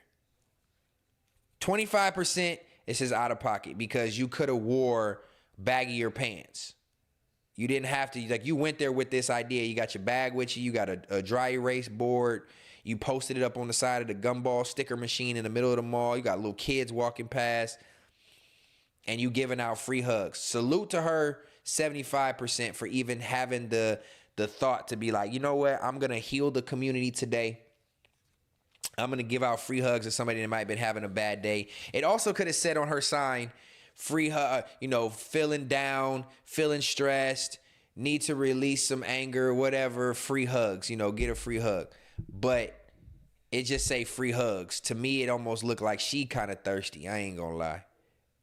Look, Vinny said she doing way too much, not gonna lie. Logo Seeker said only simp ass niggas condone this behavior. She for sure don't have a man at home, I'll say that. Logo Seeker said that shit corny. Eyes open say not the worst for real. Logo he said I'm with her. Visionary star. I wouldn't want my daughter moving like this. Soon as someone grabbed the yeeks, it's a problem. No, for sure.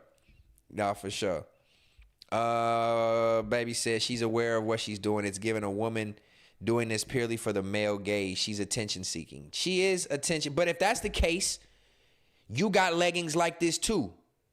You just ain't giving out free hugs. So it's still attention seeking without the physical connection. So can we fault her for wearing regular leggings that most women wear? She just got some yams. Somebody said in the comments, how much for a hug from the back? Niggas ain't shit. But you see how immediately it draws to sexuality? Is she still there? Coming in 50 different disguises? Any women come over for a hug? I would have came over several times too. I mean, I get it. It's thirst trapping and some men don't have women at home. This could be very healing for them. But I got to stay with my 25% out of pocket, 75% in pocket. Her intentions was good. Her underlying thought behind it and what I'm wearing, that was intentional too. So that's where she fucks up at. That's what she fucks up at, is she was intentionally knew what she was doing by wearing these pants. And I don't think she's trying to find a man or get no dick from doing this. But at the same time, she's trying, y'all. She's trying. We got to give her some credit. Vinny says she's trying to bone a little something. Man, that stock culture, especially with how she's dressed, is like luring a wild animal with some meat. That's some meat, all right. She got some meat back there. That motherfucker's a full-blown stallion. Okay, I'm sorry, babe. I'm sorry. I'm gonna come down and rub your cheeks to make up for it. I'm gonna come squeeze your cheeks when I'm done. But nonetheless, we gotta give credit where credit's due. She built like a horse. And yeah, this to me lets me think that it is a little out of pocket. I ain't gonna lie. That's a little out of pocket. Just a little bit. Just a wee bit. Let's go back over here where I got my out-of-pocket sign up because we're going to stay in this realm for Sorry, fellas. That's on the Welcome to the Culture Instagram if you want to go look at them yams again. You know what I'm saying? Just to put me on the couch. Yeah.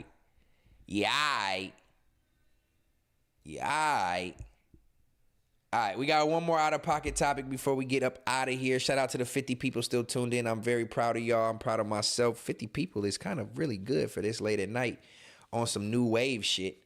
I salute myself for this one right here. All right, look. So this is my next out-of-pocket. Y'all let me know if Tracy Morgan was out of pocket for this.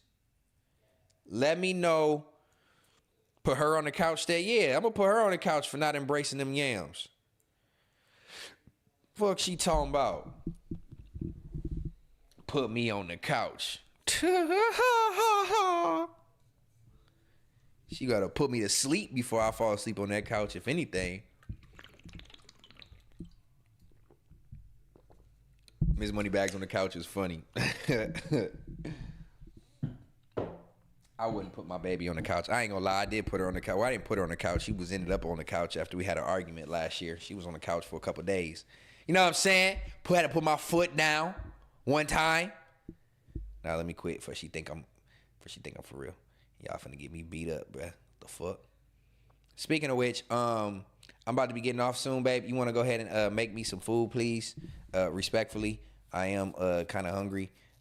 We can make the rest of the leftovers of what we got if you can figure out how to do that. I ain't gonna have you cook up nothing brand new, you know what I'm saying, this late at night. But if you don't mind doing the little leftovers we got, put that together, you know what I'm saying, throw that in the skillet, make it up. It can be open-faced, you know what I'm saying. We can do an open-faced version of it. It don't got to be folded in half or nothing. But yeah, I love you. Thank you, baby. This is my last out-of-pocket topic because I am bringing back the segments to the show. I just didn't get a chance to do a bunch of segments because it was a last-minute decision. But I'm going to bring them back every week, and we doing out-of-pocket right now. So if y'all tune in with out-of-pocket, make sure y'all drop a like. I sure would appreciate it if we can get to 100. But yeah, Tracy Morgan checks an old friend who became homeless after he asked him for food. Now, I don't know if the title on this is 100% accurate. If this was really an old friend or what, but y'all check this out and tell me, was Tracy Morgan out of pocket for his response to a person that asked him for something? Ben. Let's do it. William, what's up? What's up? I remember you. Don't talk to me like I owe you something. I didn't say that. Hey, boy, can I get something, please? No. When we was younger. Yeah, but I think I forgot. I'm homeless, boy. So what that got to do with me? I ain't do that. Oh, shit. Take care of my team. Can I get a picture of my sister? All right, we're going to let it play again. Let me just pause it so y'all can recap. Let me recap real quick. So there's a man who's homeless that pops up on Tracy Morgan outside of somewhere. He's asking him for something to eat, or can he look out for him somehow? Obviously, that's financial. Either give me some food, buy me some food, give me some money, try to help me out. Tracy Morgan responds with, used to talk that shit to me when I was younger. And he didn't forget, and now he pretty much laughed at him. For the lack of better words, he laughed at him like, nigga, I ain't giving you shit. Fuck you. I don't care if you homeless or not. Is Tracy Morgan out of pocket? Now let's take humility into play. Let's take maturity. Let's take evolution, growth also into play. A lot of people quick gonna be like, nah, he ain't wrong. This is another one where I'm gonna have to give a percentage of what's right, percentage of right and percentage of wrong. Is Tracy Morgan wrong for this response? Now let's watch again now that y'all kind of know the context. Taxes, Ben. Let's do it. William, what's up? What's up? I remember you. Don't talk to me like I owe you something. I didn't say that. Hey, boy, can I get something, please? No. When we was younger. Yeah, but I think I forgot. I'm homeless, boy. So what that got to do with me? I ain't do that. Oh, shit. Can I get a picture of my sister? You're always on my ass about taxes. Taxes, Ben. Let's do it. William, what's up? What's up? I remember you. Don't talk to me like I owe you something. I didn't say that. Hey, boy, can I get something, please? No. When we was younger. Yeah, but I think I forgot. I'm homeless, boy. So what that got to do with me? I ain't do that. Shit. Oh, shit. Can I get a picture of my sister? All right, is Tracy Morgan out of pocket for this, tribe? Tell me. It's still 50 of y'all tuned in. If you engage in the chat, I appreciate you. Let me know in the chat, is he out of pocket for this? Okay, this is going to be my take on it. Oh, yeah, that'll work. Yeah, that'll work. Yeah. That'll work. Hold on real quick, tribe. In it's gonna be quick, so 5 minutes. In 5 minutes, babe. All right, so look. So let me read y'all. I normally read y'all comments on it first, and then I'm gonna give y'all my feedback.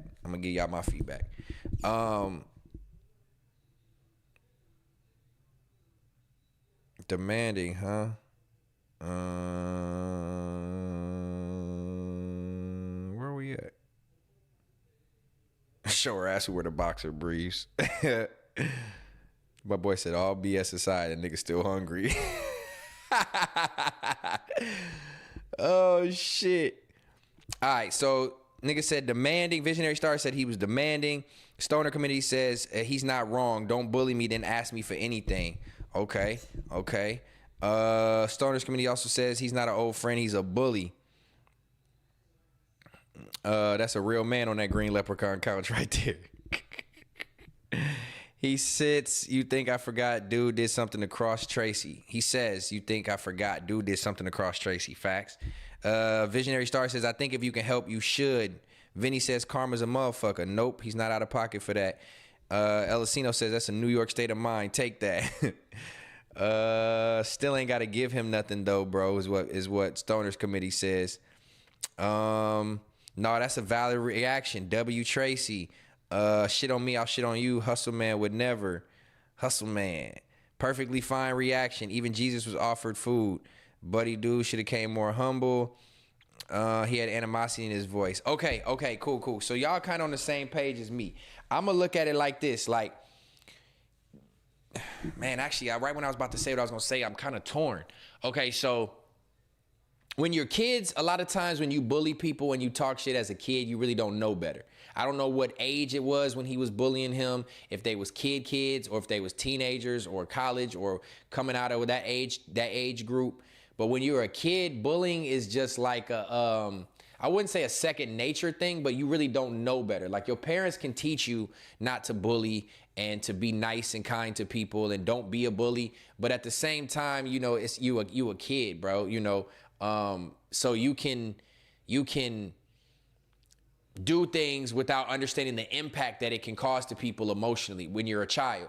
So I don't know when this happened, but the way Tracy Morgan was saying it was if I remember how you used to talk to me. Like, I remember you used to bully me and the shit you used to say to me. So no, I'm not helping you. Even though I'm in a blessed state financially, I can eat good, I can take care of my kids, I'm not homeless, I don't owe you shit. So I'm going to say it as this, to summarize. I think as you get older, bro, karma's a motherfucker for the person, the homeless man asking. The way he asked for one was wrong.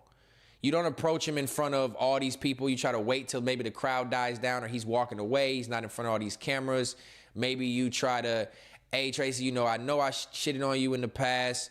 You know, I do apologize. Whatever the case may be, there's a different way to approach him. However you choose to approach him, but there's a more sentimental way, a caring way to let him know that you see him and you would love some type of help if you can. You know what I mean? The dude who approached him didn't approach him the best. Granted, he's homeless. He may not have it all there mentally, but his approach was well thrown off. Now, I'm a firm believer in karma, right? Or some sort of karma. And the homeless man is getting his karma technically. If you was a bully, then why would you want the person you was bullying to be able to help you, right? You should keep that same energy, right? Like what people say. So I'm all for him getting his karma back. But at the same time, I'm on the pro side of karma where Tracy Morgan's karma. Like you can, if you have the means to help someone and they didn't like, well, I don't know. You never know how you can take bullying of how bad it hurt somebody. But like you see somebody in a down bad state, Tracy Morgan's karma could be like, you know what? I do got it. I am rich. I do take care of my family. I did make something of myself. I'm going to give you $20, bro. You was a piece of shit ass nigga, but just because I'm not going to be that person and reciprocate the energy the same way, here you go. You know what I mean? Like, it ain't shit in comparison to what I got. I'm not going to help you, get you in a hotel, but here's $20, bro. Go get some food, get the fuck out of my face type shit. And then maybe that will reciprocate some type of more positive karma. God can be like, you know what? Tracy Morgan, you didn't have to help a man who was mean to you, but you decided to help this man and help give him food because at the end of the day, we are our God's children.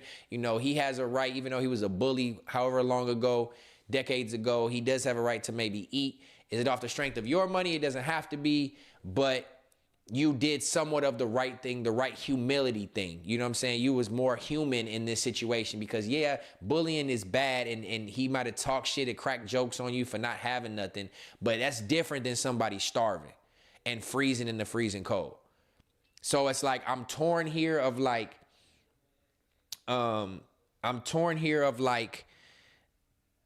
the homeless man is getting his karma that he deserves from a person he used to bully, and you got some real cojones to come up to the man you used to bully and ask for help.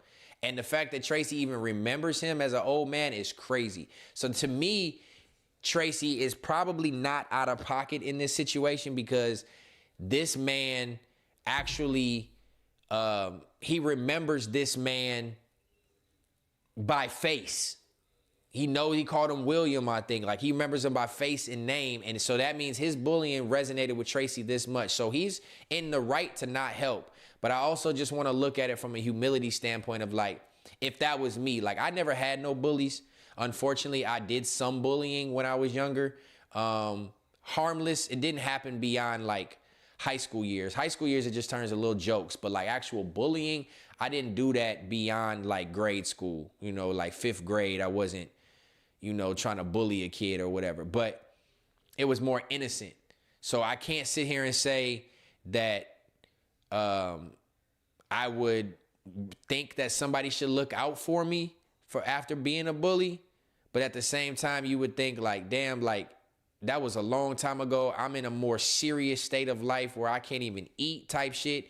Could you at least help me eat? But then at the same time, damn, I'm torn, because at the same time, it's like, all right, I can help you get some food. But how long does that last? That lasts temporarily. You eat, and then you still in this situation. So how much does that really help you? And for what you did to me, is me, like, me buying you food right now, you're not gonna die. Is also the same way I look at it. Like, me helping you with some food, or can I look out for you with $100? Like, you're gonna spend that $100 and probably be in the same situation you're gonna be in. I'm not really gonna help you too much. It's not gonna do too much for your life. So, like, is it worth me overlooking the way you treated me when I ain't have shit, and bully me when I ain't have shit, to then look out for you when you ain't have shit? If I had to pick whose side I'm more on in this situation, who's more right, I'm probably going to rock with Tracy Morgan right here. Did Tracy Morgan really do it the right way? I mean, he called him out on some pretty much fuck you without saying fuck you shit in front of everybody. He had people laughing. So it's like, let me listen to it one more time before we get up out of here. You're always gonna ask about taxes. Taxes, then. Let's do it. William, what's up? I remember He said William. He said his name. Okay, so dude, the homeless man, his name is William. Well, he said, William, what's up, man? He pretty much said, like, I'm William. And then Tracy Morgan says, I remember you. Talk to me like I owe you something. I didn't say that. Hey, boy, can I get something, please? No. No. Talk that shit to me when I was younger. He looking at him with pure disdain in his heart. When we was younger. Yeah, but I think I forgot. I'm homeless, boy. So what that got to do with me? I ain't do that. So what they got to do with me? I ain't did. Okay, so I wouldn't have maybe responded as much, but I'm gonna have to side with Tracy Morgan on this, tribe. I'm going to have to side with Tracy Morgan on this, because, like I said, just for the factors that I put out there, whatever help that I realistically would even give you, it can't be more than some cash I got in my pocket, and pretty much cash. I'm not going to go sit down and eat with you. I'm not going to order the food for you. So most somebody's going to do in this situation is hand them some cash. Can you trust they're not going to go get drugs with it? Can you trust they're not going to go drink with it? Can you trust they're going to actually eat with it or do the right thing with it? No. And even if you can, how much does that actually change their well-being? And the type of bullying that if Tracy Morgan's remembering this type of bullying from the homeless man, it had to be something that stayed with him long term. So from the eyes of Tracy Morgan, what can I do right now that's going to help you anyway, other than put some food in your stomach? And you've been starving up until you came up and asked me for money. You've been without and homeless up until you came up and asked me for money. So what do you expect from me as somebody you used to bully to help you that's going to change the trajectory of your life? It's not going to be much. So at the end of the day, I'm probably going to say Tracy Morgan was right for doing this. You reap what you sow. You know what I'm saying? You put out certain energies into the world, even though they could be long ago. And Tracy Morgan could have ended it with this. Like, I forgive you, my nigga. I'm good. You bully me for not having money, bad shoes, no clothes, dirty nigga, homeless, roaches, whatever the bullying was from back in the day. Me having not, now you have not. You know what I'm saying? Like, I forgive you. I'm not going to hold on to the animosity for it, but I'm not going to help you. You know what I'm saying? I'm not gonna help you. All the what they got to do with me? That's a little extra. You rubbing it in his face. You know what I'm saying? But you can't tell a man how to react when he's been treated a certain way by somebody. And I'm gonna leave it at that. I'm gonna side with Tracy Morgan. He's not out of pocket. I think he's right in pocket for his emotions. What he can do for this man is not going to change his life or the trajectory of his life. At least I don't see Tracy Morgan helping some man, giving him $50,000, getting him a job, putting him in a house, getting him a car to actually change the trajectory of his life. He was only going to probably help him with a few dollars. And those few dollars to me and to Tracy Morgan is not worth the way you used to treat me. So I'm going to say Tracy Morgan, not necessarily W's in the chat for Tracy Morgan, but I'm also not gonna say he's out of pocket for necessarily turning down the man who used to bully him and helping him out. I'm not gonna go that far and say he's out of pocket. Let me see what y'all said just to recap before we hop out of here. We did over 3 hours again. Damn. Context matters. We did over 3 hours again. Let me check with the chat again real quick. Y'all can give me y'all final statements on this, and then we can go into final statements in general. Let me see. Where'd I miss off at? Karma's a motherfucker. New York State of Mind. I read that. Elisino says that's perfectly fine. Eyes Open says shit on me, I'll shit on you. Hustle Man would never. Hustle Man. Y'all, if y'all don't know what Hustle Man is and where that's coming from, y'all might not be old enough for me. Y'all might be too young. Hustle Man comes from Tracy Morgan's role on Martin. Hustle Man was a nigga who was a street dude who didn't have much, but he would hustle whatever he could get. He would buy your fucking, okay, baby. He will buy your, he would sell you a watch out of his coat. You know what I'm saying? Jewelry, whatever he got, he'd steal the tires off your car and sell them back to you. Hustle Man was legendary from Martin. So that's why it's funny, because Hustle Man really didn't have much. He would just hustle whatever he could. And now that's why Hustle Man analogy is funny. But Visionary Star says even Jesus was offered food.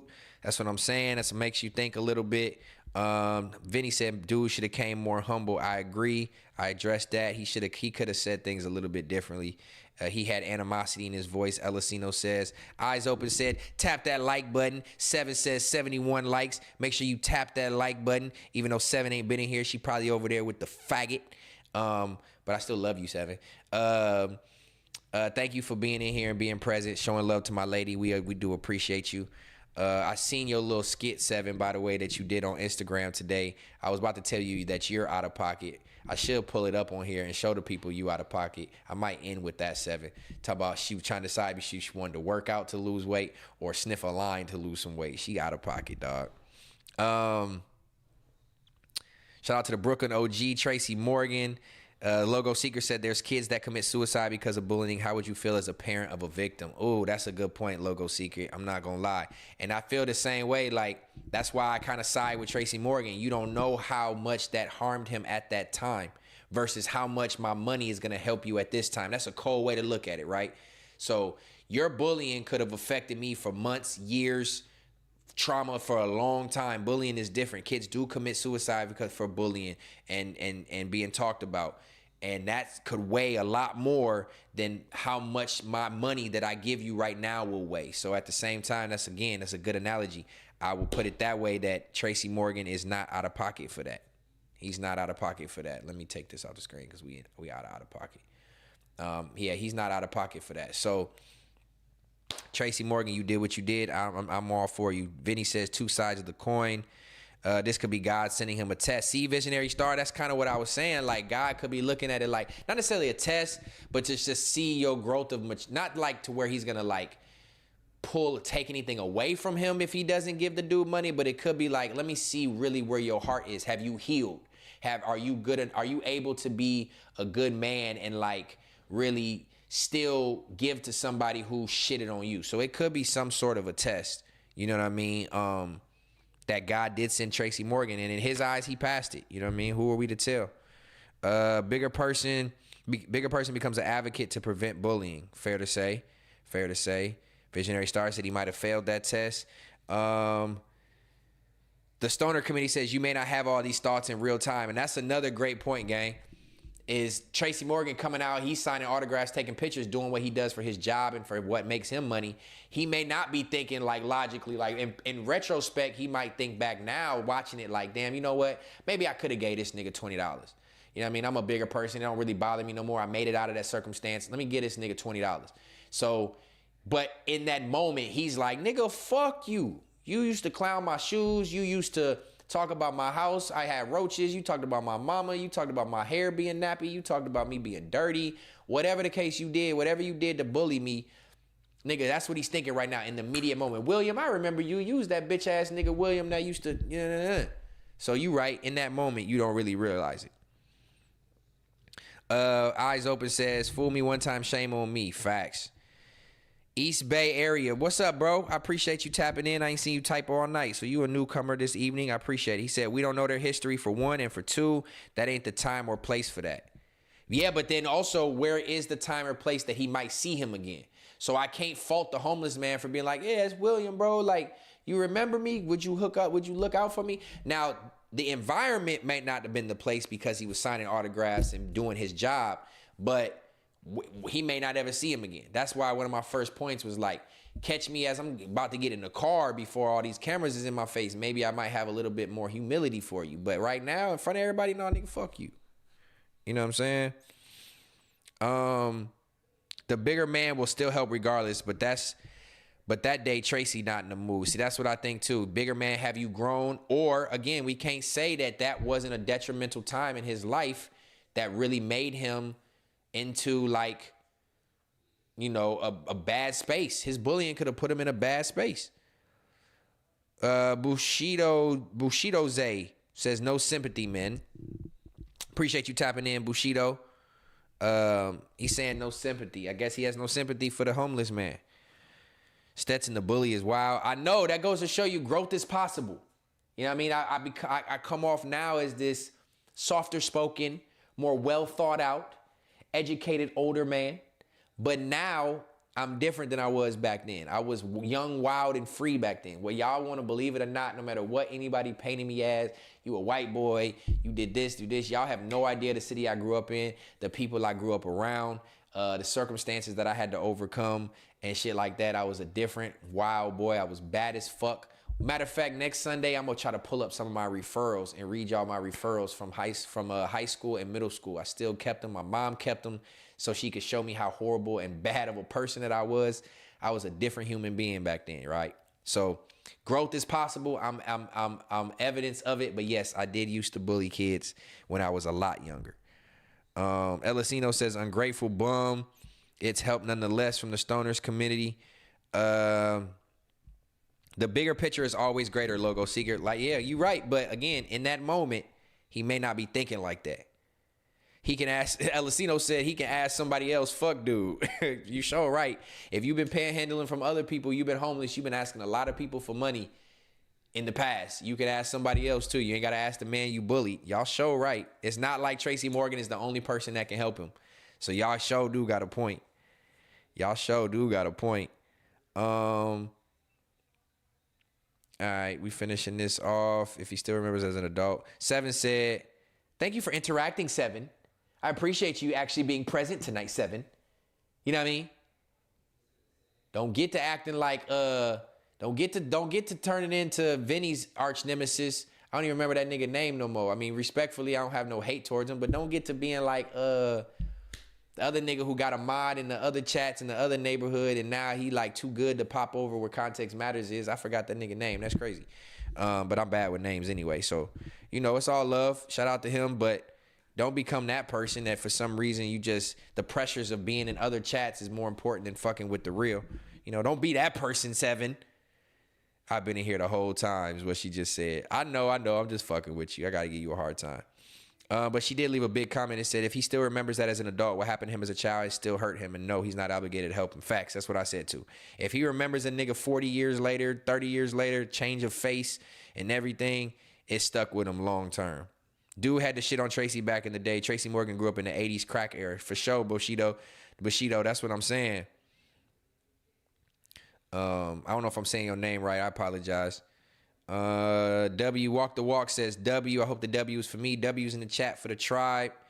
Eyes Open says 71 out of 100 likes. If y'all haven't hit the like, please hit the like. Let's get 29 more. They might come later when people watch this at a later time. But for right now, the people who's engaged, I would love to get 100 likes while we're live. That lets me know people are fucking with it while we live. That engagement is key.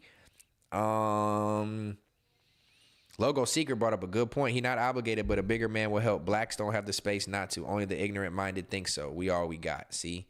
It's true, but, man, that's a deeper conversation right there, Logo Seeker. Hold on to that one for me. Hustle Man sold them niggas a frozen personal pizza in a winter storm. Yeah, Hustle Man was crazy, bro. Listen clearly, haters. I'll sell dialogue to a narrator. Bar.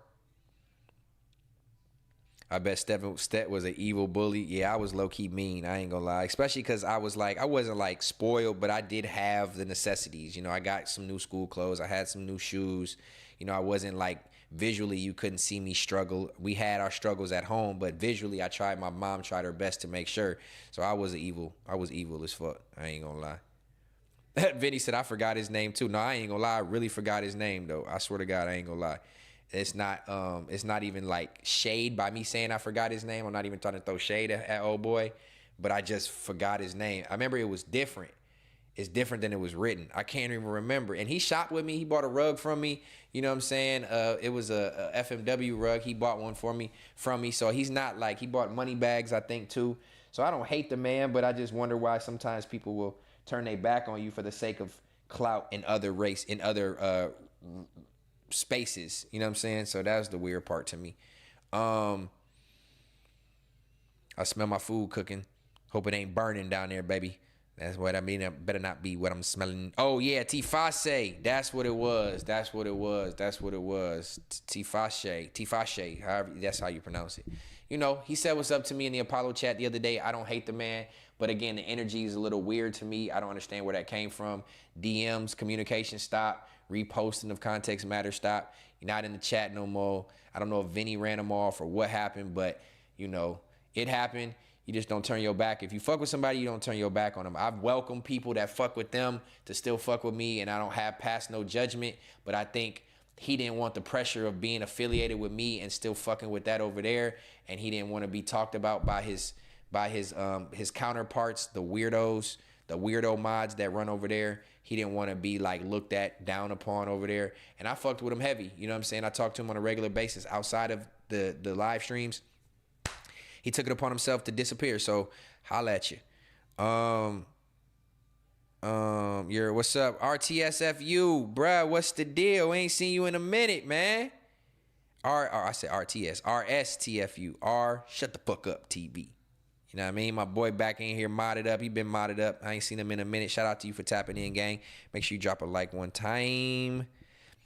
Harry STZ. You got to tell me how you really pronounce that so I get your name right, too. I hate butchering people's names, by the way. I don't ever want to be the one who just... Like, I really feel like we a little unit here. And I don't know y'all personally, but y'all know my DMs is always open. My comments on YouTube is open. My DMs on Instagram are open. Holla at me about whatever. We can build some rapport so that I really know who y'all are and know what's going on in y'all lives too. So y'all can definitely fuck with me further. Just make sure I say y'all names right. Vinny, you stupid, bro. Eyes wide open, eyes open, whatever, however you want to say it. Can't fold on the gang. You can't fold on the gang. If you fuck with me, you fuck with me. That's all I'm saying. Again, I love y'all for just, y'all don't know me from a can of paint. Y'all give me y'all ears, you know what I'm saying? And that's the deepest rooted love you can give. You know what I'm saying? When you fuck with somebody honestly and you don't even know them or fuck with them on a regular basis, and I don't know y'all lives as personally as y'all know my lives, and y'all still show love, man, I love y'all for that. Steez, but it's Sean Harris. YouTube switched our names. Oh, why YouTube switch your name? Oh, that's Sean Harris. Okay. And it's Steez. All right, I'm just gonna call you Steez then, for sure. I got you now. I ain't gonna forget that. All right, my food about to be ready. I got to get up out of here for my lady. Get me smoke, dog. He says, Stetsen, what's up, blood? Well, what's up, blood? What's on, blood? Appreciate you tapping in. I'm about to get off this motherfucker, but you tapped in. Nonetheless, you did. He said, sell me a rug. Nigga, DM me. DM me. If you need rugs, art, signs, money bags, you need something sewn, you need something painted, you need something rugged up, I got you. just hit me. Don't forget, bro. I got you. And because you come from the chat, just let me know. I'm going to give you a little extra 10% off type shit. You know what I mean? I show love to where they show love to me.